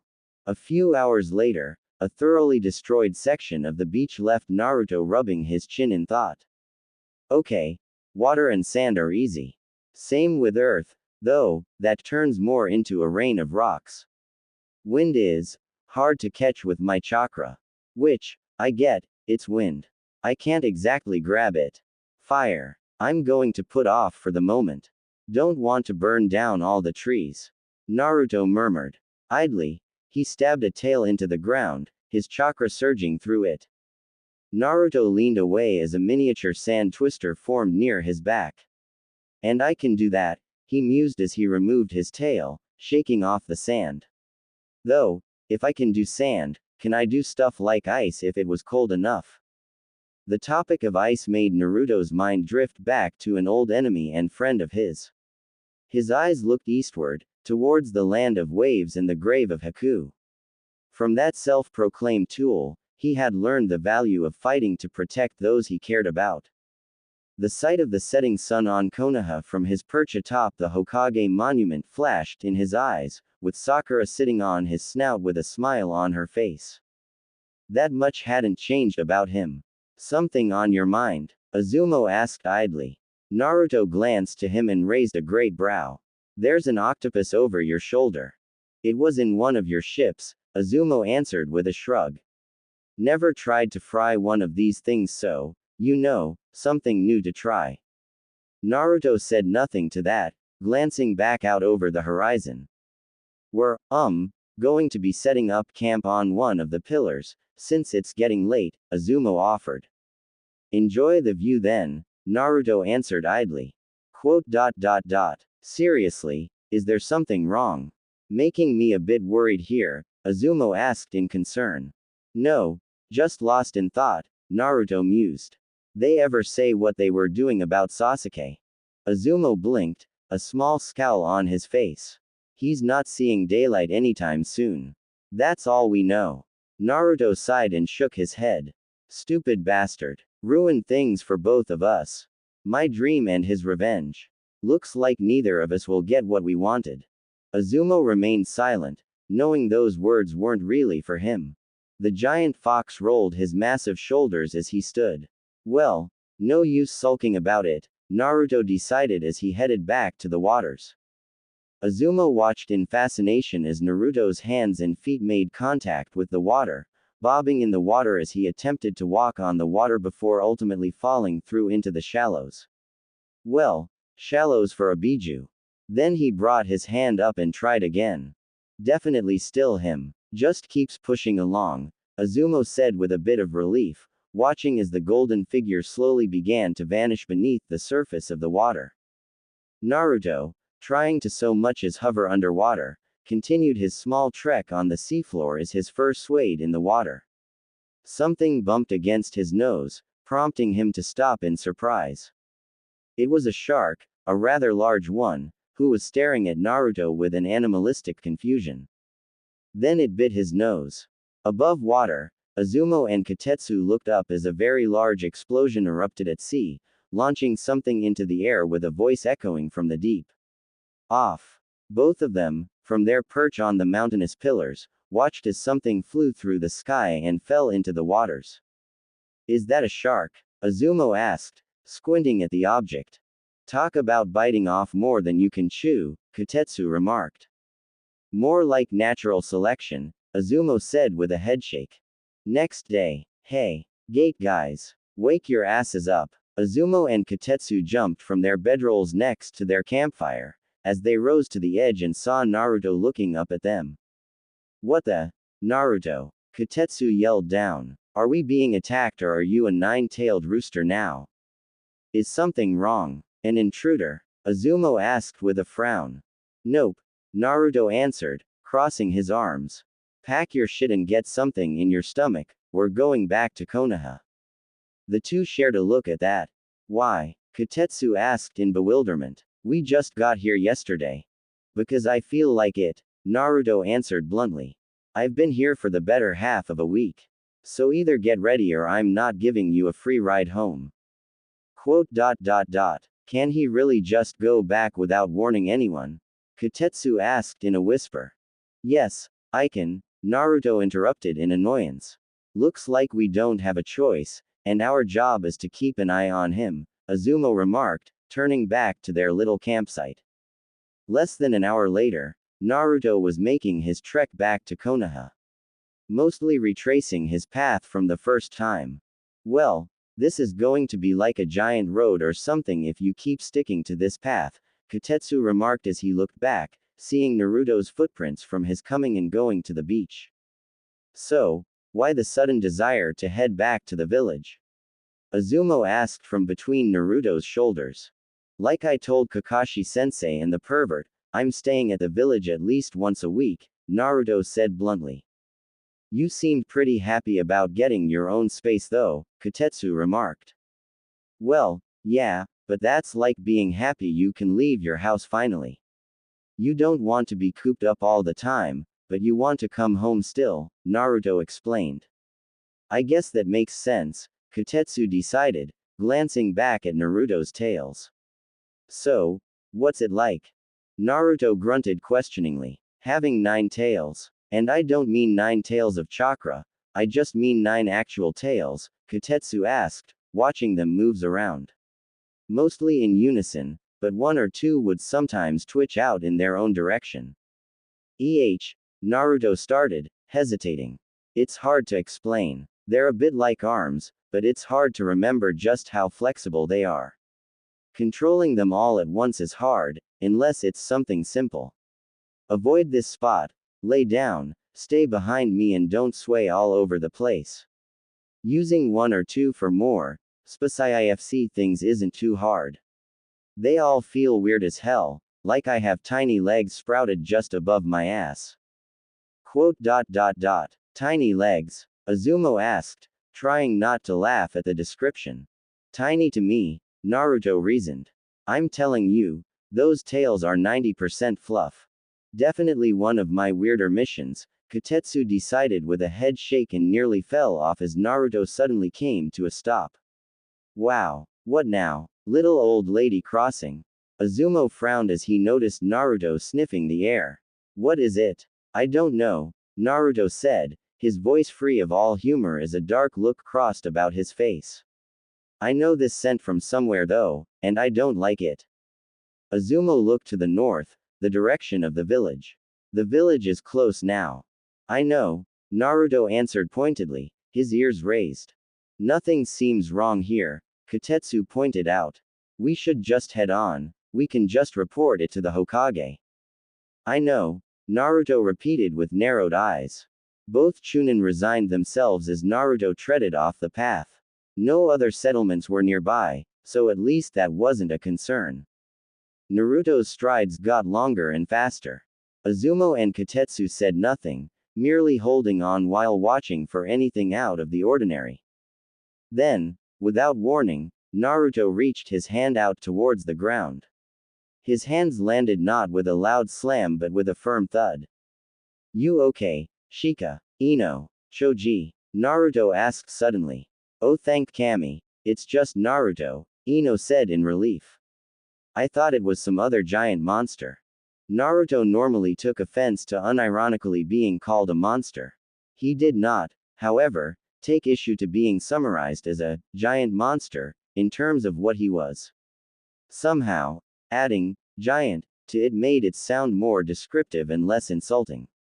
Deciding now was the best time to investigate, Kotetsu and Azumo leapt down to the forest and found the second generation of the Ino-Shika-Cho trio lying on the ground from the impact of Naruto's blow. What happened? Who are? Azumo started, glancing back at Naruto's palm. To his horror, something was managing to budge the giant hand, just a little. Or, who were you fighting? Thanks, Naruto, for not crushing me. Choji said in relief, particularly close to Naruto's fist. Yeah, Choji, are these two idiots relatives of yours? Naruto asked with a raised eyebrow as he tilted his palm to partially expose the enemies in question, their heads sticking out. Look, Raijin, a giant meal, all for us. One said, looking up at Naruto with drool on his face. I've never eaten a fox before, Fujin. The other declared. Really stupid relatives. Naruto clarified. It's the legendary stupid brothers, Azumo said with a sigh. Naruto blinked, twice. Oh, wow, you're not saying that as a joke, are you? No, and they're supposed to be in prison, Kotetsu remarked in exasperation. Huh, brother, do we know them? Fujin asked in confusion. I think they fed us snacks back at the clubhouse, Raijin answered. I am not even going to ask, Naruto said, getting a tick mark as they kept struggling. Stop that, I'm trying to not burst you like blood pimples. Do you know how hard it is to step on an ant without crushing it? Think they're more like beetles for you, Shikamaru remarked as he addressed the Chunin. There was a jailbreak. We were helping search for them and another. I know, Naruto said flatly, making Shikamaru frown. Can you two deal with these two? I mean, if we get some food, they'll probably go back on their own, Kotetsu suggested. You have food? The stupid brothers asked instantly. Oh, come on, even I'm not that bad. Choji said in disbelief. Luckily, we packed some for the road, Azumo remarked as he pulled out some jerky. Okay, let them up. Just be ready in case they try anything. Naruto obliged, watching in frustrated fascination as the two very large brothers stood up, not only unfazed by being held down by a biju, but now having seemed to forget that he even existed. That anything else existed besides the prospect of food, hence their intense stares at Azumo and Kotetsu. Here, you big lugs, Azumo said, as he and Kotetsu threw the pieces of food at them. The brothers caught them mouth first, instantly grinning in stupidly good-natured ways. That was all we needed to do. Ino hissed under her breath. Why didn't they send a chef to catch them? Or, just tell them there's more food back at the prison. Naruto suggested. There is. Raijin and Fujin declared in sync. Race you, brother Fujin. Raijin challenged as he bolted away. No fair, brother Raijin. Fujin called after, still grinning away. The just happened? Naruto asked, utterly stupefied. Azumo sighed. We should probably go after them, make sure they actually get to prison. They might forget why they ran back to begin with. Wait, there's still. Ino looked up at Naruto awkwardly. What part of, I know, did you not get? Naruto asked, looking around the area. Well, are you going to just hide like a baby, Mizuki? Silence reigned. Naruto sighed as he looked to the Chunin. You two, keep an eye on those idiots. Shikamaru, you guys go warn someone back in Konoha that they might actually try to break back to prison. You could just yell it and the village will probably hear, Kotetsu reminded. Right, Shikamaru said with a sigh. We'd probably just be in your way at this point. With that, all five of them departed, leaving Naruto seemingly alone. Seemingly. Come on, Mizuki. I can smell you. You honestly reek of hate and fear, Naruto said with a snort as he strolled around the forest, scanning it for any sight of the traitor. What's the matter, sensei? Fox got you tongue. Not a soul dared answer him. Naruto knew he was getting close, lowering his head as his nose sniffed just below the canopy. I can smell a bit of Orochimaru on you. I guess that's why you came back to the village. He have some secret stash of dirty toys you wanted to plunder? Naruto asked, as if he was having a casual conversation. Hope you cleaned whatever you got. Never know where he's had his stuff. Someone tried to flee with a body flicker and Naruto grinned. He leapt forth, shaking the ground with his hand swiping out to swipe away a section of trees. A flash of silver caught Naruto's eyes. Got you. His hand reached out, snapping shut on his prey. A bloody scream echoed in his ears as he pulled up, seeking Mizuki's head peek out of his fist. Well, Mizuki-sensei, I see prison has been good to you. Had to bulk up before someone made you their prison bitch or something? Naruto asked with a smirk. You damn monster, you broke my arm. Mizuki screamed. Like I said, it's hard to step on a bug without crushing it, Naruto repeated darkly. I knew I was right about you. Damn monster. You were the fox the whole time, biding your time. Mizuki screamed, his eyes mad with rage and terror. Naruto looked thoroughly unimpressed. Yeah, heard it all already. Let me go, you demon. Mizuki yelled. I was so close to finally. Naruto just stared at Mizuki, who fell into a silence of frustrated defeat. Naruto, Uruka-sensei, Naruto said in surprise as he turned to see the instructor heading towards him with a kunoichi in tow. Well, this feels familiar, Mizuki. You caused trouble, I beat you up and Uruka cleans up after us. Just like old times. Naruto, Uruka said uncomfortably. That's enough, please. Just hold him long enough for the Anbu to take him in. Naruto tilted his head at Uruka again before glancing to the woman again. She startled under his gaze, but it wasn't fear in her eyes. Or at least not the kind of fear he expected. She looked almost pleadingly at him as her eyes kept glancing to Mizuki. Looks like you have someone that cares about you, Naruto muttered, looking back to Mizuki, who only glared in return. Naruto sighed at what he saw. And you don't even care, do you? Quote. Don't act like you know anything about it, demon. You can drop the act already. You're not even hiding what you are anymore, so just get on with it already. We both know you have every reason to destroy the village. Mizuki barked out hatefully. Mizuki, that's enough. Iruka yelled with a glare of his own, wishing his old comrade was a bit closer to the ground and in taijutsu range. It's fine, sensei, Naruto waved off with his free hand. I've had worse. Honestly, it's sad, I've heard literal children say more original insults than you. Stop acting like you're human, Mizuki demanded with some weird, crazed bloodlust about him. Tell you what, I'll consider acting like a demon when you start acting like a decent human being, Naruto retorted cheekily. And seriously, chasing Orochimaru's coattails. Sasuke did it better. What are you even on about? Mizuki asked in confusion. Naruto blinked, looking to Iruka. They don't exactly give prisoners weekly reports on how the village is doing, Naruto, Iruka informed with a sigh. Right, Naruto said, his face shifting in thought. Fancy seeing you here, old hag. Right on cue, Tsunade appeared on Naruto's head. Fancy you catching our runaway, Tsunade remarked with a smirk, staring daggers into Mizuki's form. I ran into Shikamaru and his team.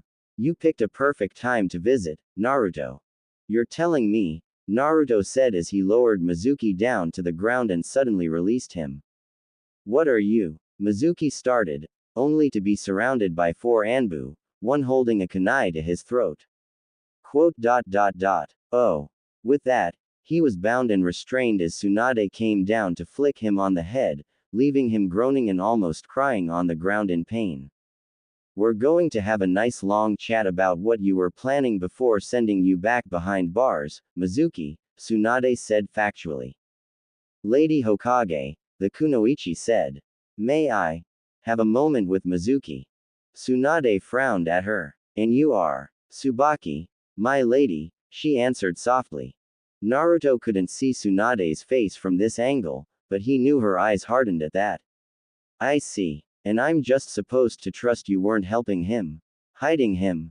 Lady Hokage, Iruka started, until Tsunade held up her hand. You may, Tsunade said to Tsubaki. You'd be stupid to try anything with all of us here. Tsubaki didn't glance to the Anbu or the Hokage at that, but to Naruto himself. He would be lying if he didn't feel a bit sheepish at that. He didn't listen to whatever Tsubaki and Mizuki said to one another. He focused on absolutely anything else, mostly other ninja in the distance. But whatever it was, as Mizuki was pulled to his feet by the masked Anbu, Naruto knew Mizuka hadn't said anything kind or comforting, judging by the tearful look on Tsubaki's face. Before they took him away, the silver-haired traitor turned to glare up at Naruto. You will always be a monster. Naruto the human would have bristled and gritted his teeth at that. Naruto the Biju brought his head low to the ground. Mizuki's hate slowly gave way to fear, trying to jerk away. The Anbu held him firm, and Tsunade made no move to stop Naruto. Neither did Iruka, or Tsubaki. At last, Naruto's enormous snout was in front of Mizuki.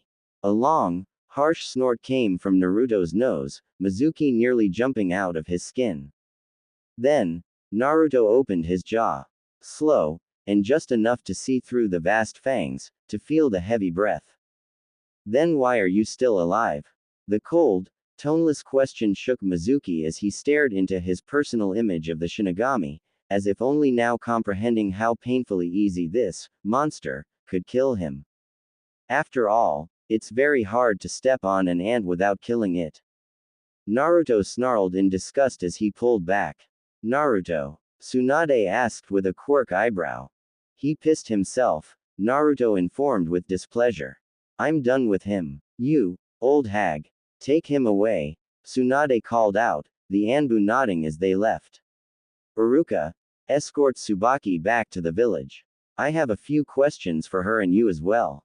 Iruka nodded solemnly, forcing a smile to Naruto despite the mood. Thanks, Naruto. I'll stop by the mountain later if you're there. You know it, Naruto said with a half-hearted chuckle of his own. Lady Tsunade, Tsubaki said with a deep bow of respect. With some hesitation and uncertainty, she also bowed her head to Naruto. And, thank you, for sparring him, Lord Naruto. With that, they too departed, leaving the Godime Hokage and Nadaime Kyuubi alone in the forests outside Konoha. Lord Naruto, Tsunade asked with a teasing tone. Well, the daimyo did give me that beach, so, that technically makes me, lord, of that place, right? Naruto pointed out with a joke smile. Tsunade thought about that for a moment before conceding.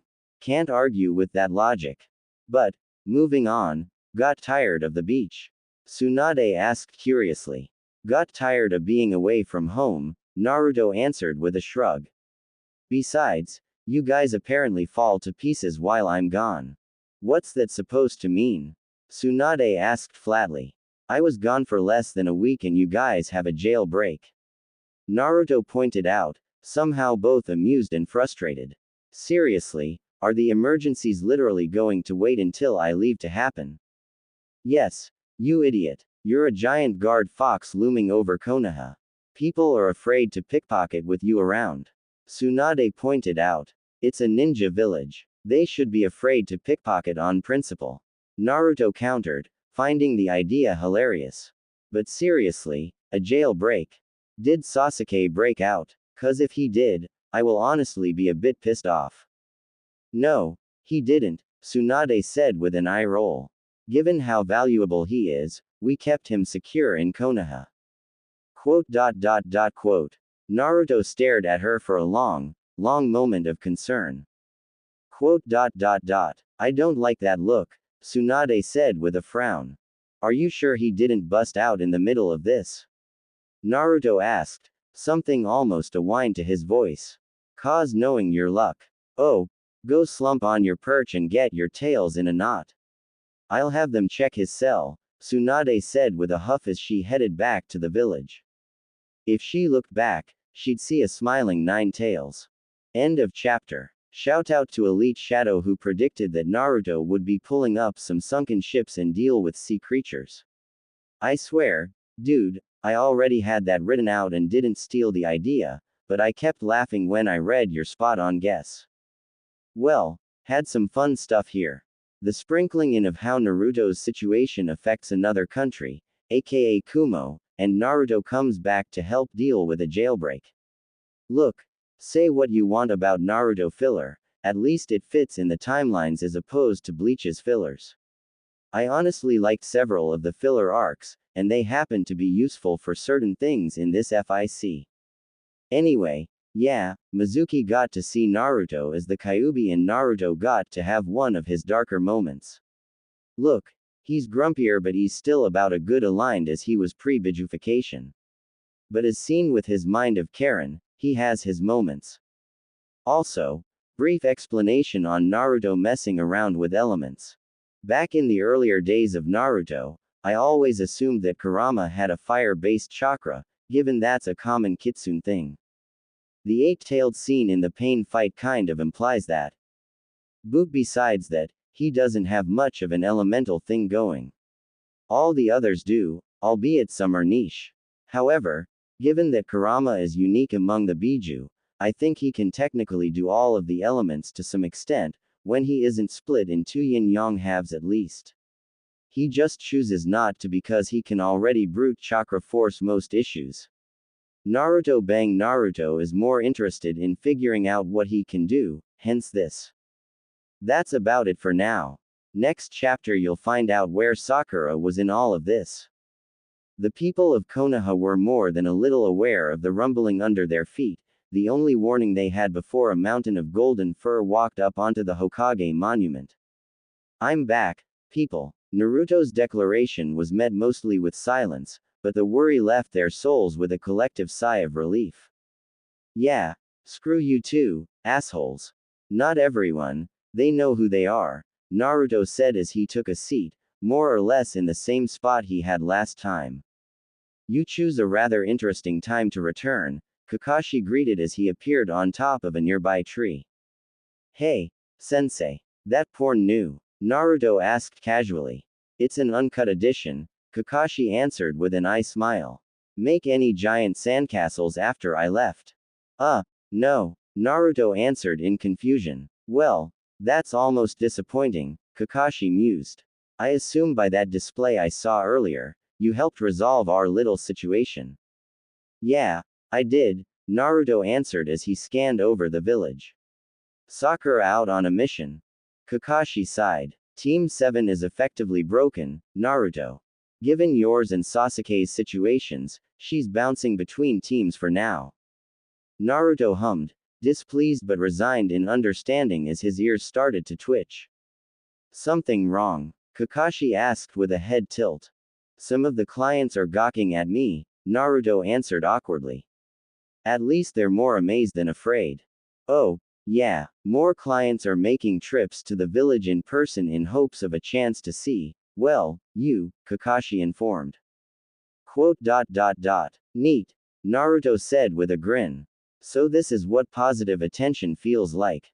I seem to recall hearing you had quite a lot of people cheering for you back at the Chunin exams, Kakashi reminded in amusement. And I seem to recall you being extra late that time, Naruto retorted blankly. Like stupidly, overly late. The kind of late you get when your alarm silently breaks in the middle of the night. Either my student was as prepared as possible or he survived by virtue of not participating. In that exact instance, those weren't bad options to me, Kakashi admitted. Quote. Fair, Naruto conceded. Sasuke might be a bitter subject, but not so much that he couldn't talk about him. To Kakashi at least. And you weren't worried about me because. Honestly, I was hedging my bets that, in the worst case scenario, the old Kyuubi being able to help you more than I possibly could, Kakashi admitted. And, Lord Jiraiya was back in town. Yeah, I was beginning to think that wasn't a coincidence, Naruto muttered before gaining a tick mark as his head shot back over his shoulder. And who the hell is in my tail? Kakashi blinked, body flickering onto Naruto's head, deciding it was best to see this for himself. Konohamaru, I swear, if that's you in there. Naruto warned, glaring at a very specific tail.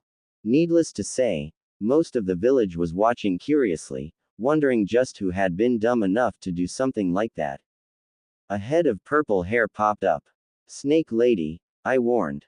Naruto started only to stop and look back into the village. More specifically, an owlish Anko right outside her favorite place to get dango, the treat in her mouth.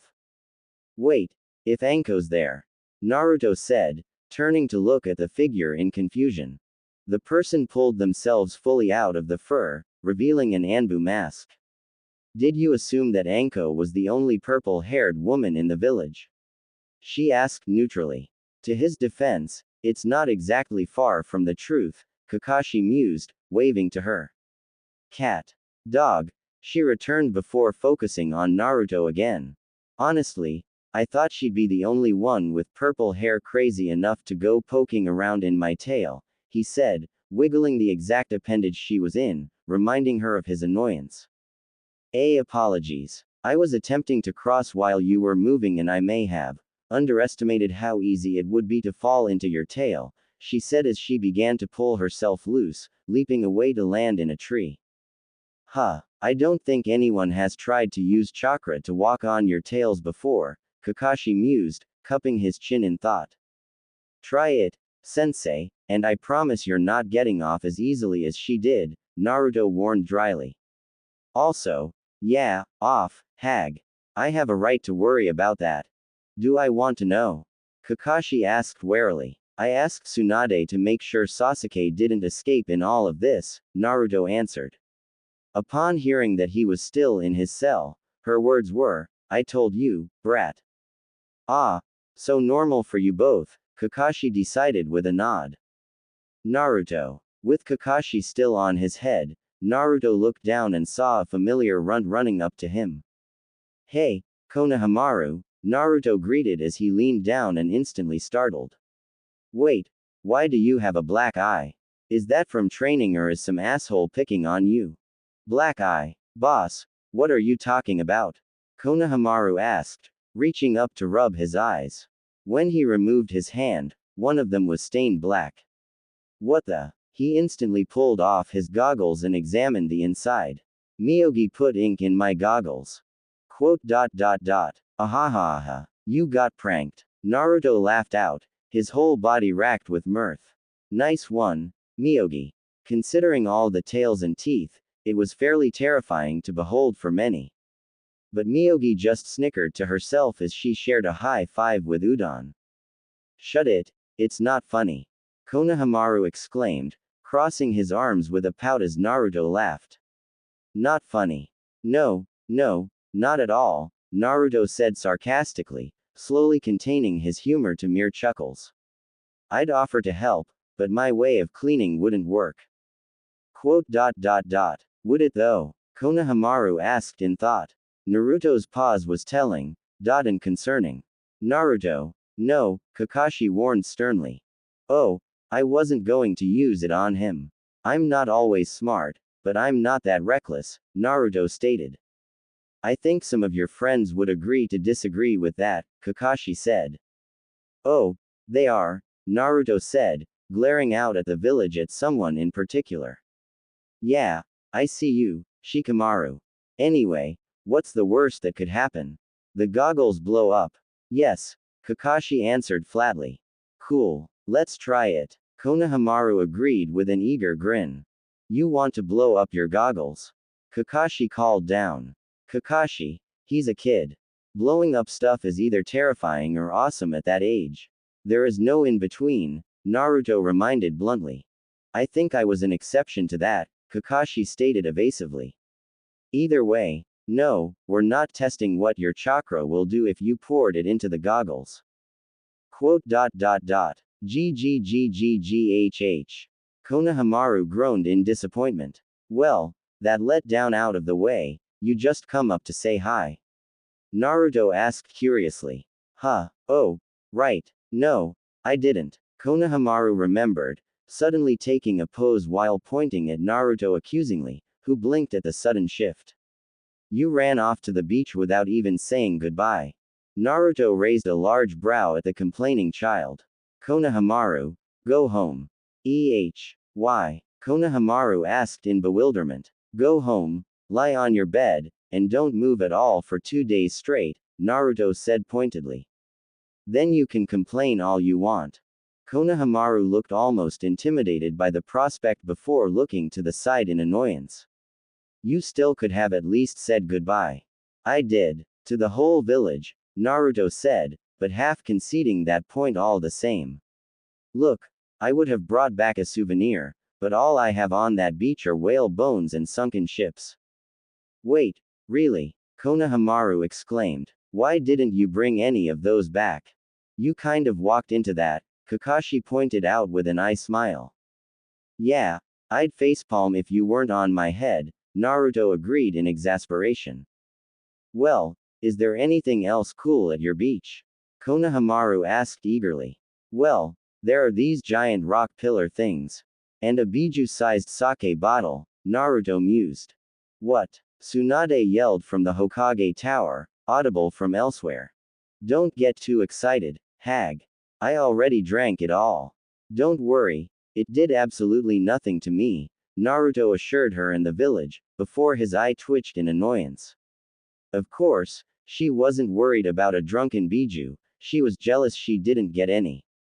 There are days we're all glad she and Jiraiya didn't get one another's summons, Kakashi said with a head shake. Moving on, anything interesting happen with you, Konohamaru? Naruto asked idly. Well, I tried asking Iruka-sensei if we could learn that tree climbing thing you mentioned, but he said we'll learn that after we graduate, Konohamaru answered with a pout. Naruto paused before looking up towards his forehead where Kakashi stood. Okay, I know he's a bit young, but that kind of feels like something that should have been touched on in the academy. I can answer that. It's a holdover from the village's younger days. There is a certain level we didn't want people to learn before becoming full-fledged ninjas of the village, Kakashi explained. Otherwise, you'd have dropouts that might be using the skills they picked up in the academy for less than legal activities. Naruto saw some points to that. Only a third of the students truly passed every year. So that meant 2/3 had to retry or look to other paths in life. The standard 3 academy jutsu weren't that dangerous. Normal clones couldn't interact with anything, transformations were mainly for disguises, and replacement was mainly a last-ditch lifesaver. I get that things were worse way back then, but I don't entirely agree with that these days, Naruto remarked. At least teach the brats tree walking. We're the damn hidden leaf. You'd think we'd have toddlers learning to tree crawl before they could walk. Kakashi looked up in thought. I'm not sure that's a point in your favor, but I still agree with the sentiment. Yeah, you're right, boss. Konohamaru agreed. Konohamaru, you're just agreeing because you want a ride to the beach, Naruto countered knowingly. That's not true. Konohamaru defended himself. You want to use it to reach the top shelves on your own, don't you? Kakashi predicted with an eye smile. Konohamaru froze as if stricken, utterly discovered as he suddenly fiddled with the ground with his foot. Good call, sensei, Naruto said with a chuckle. Meanwhile, so, you're looking to find someone to take you on as an apprentice? Kurenai asked potentially as they walked through the forest path, each of them carrying a large basket strapped to their backs. Sakura nodded absently. She had been sent with Team 8 on their first mission since Kiba and Akamaru recovered from the Sasuke retrieval mission. Mostly for the extra body for this particular mission, but also just so Sakura could go on a mission at all. I was thinking about asking Lady Tsunade, but given everything. Kiba scoffed. Yeah, everyone's a bit busy because of Naruto. Shino's clan has had their bugs acting up since day one. Shino gave his friend a silent look before addressing the subject. Naruto's chakra is immense and rich. Our Kikaichu find it hard to resist sometime. Really, I'm amazed Naruto never mentioned feeling any on him, Sakura mused. You do remember how big he is, right? Kiba deadpanned. He wouldn't regardless, Shino continued. They die from overfeeding long before they reach him. Oh, Sakura said in surprise. Sorry. It's not your fault. Or Naruto's. We just need to train them not to seek his chakra out, Shino assured. Back to the topic at hand, are you asking me to take you on? Kurenai asked with a raised eyebrow. No, I mean don't get me wrong, I'd be honored. But you still have these 3 to teach, Sakura said, waving to Shino, Kiba, and Hinata. Sakura swore the Hyuga princess was quieter than normal, but couldn't say for sure. That's good, Kurenai said with a smile. Because I don't think you'd be a good match for me. Sakura tilted her head curiously. I've heard about your impressive chakra control. By that alone, you have the potential for genjutsu, Kurenai started. But from everything I've seen and Kakashi has told me, you're more of a hands-on type of kunoichi. You have a point, Kurenai-sensei, Sakura admitted in thought. Do you have any ideas? Well, if you want a fellow kunoichi, Anko might be willing to take you on, Kurenai suggested. The proctor from the Chunin exams. She is rather intense, Sakura recalled cautiously. She can be, Kurenai agreed knowingly. There are a few I could recommend if you want to take up using a sword. A sword? Sakura repeated thoughtfully. I'd have to give that a try before I say anything. I've never used anything longer than a kunai.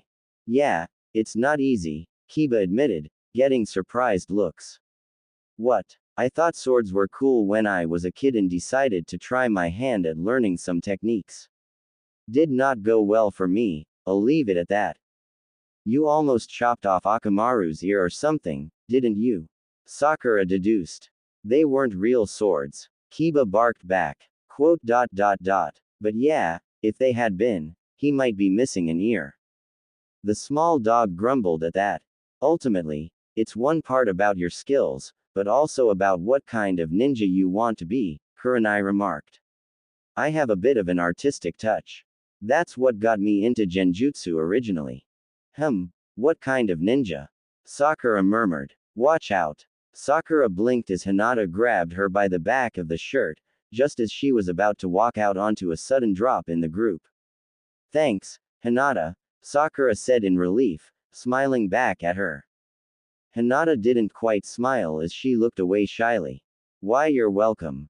Sakura frowned before looking forward. So, this is why we're out here, she remarked as she looked out over the area. The path and forest abruptly ended, giving way to a large crater that curved down several feet before flattening. In it were trees and stones, broken and crushed into the dirt. This is where Naruto walked through, Kurenai confirmed needlessly, looking out over the giant paw print. Or was it a handprint?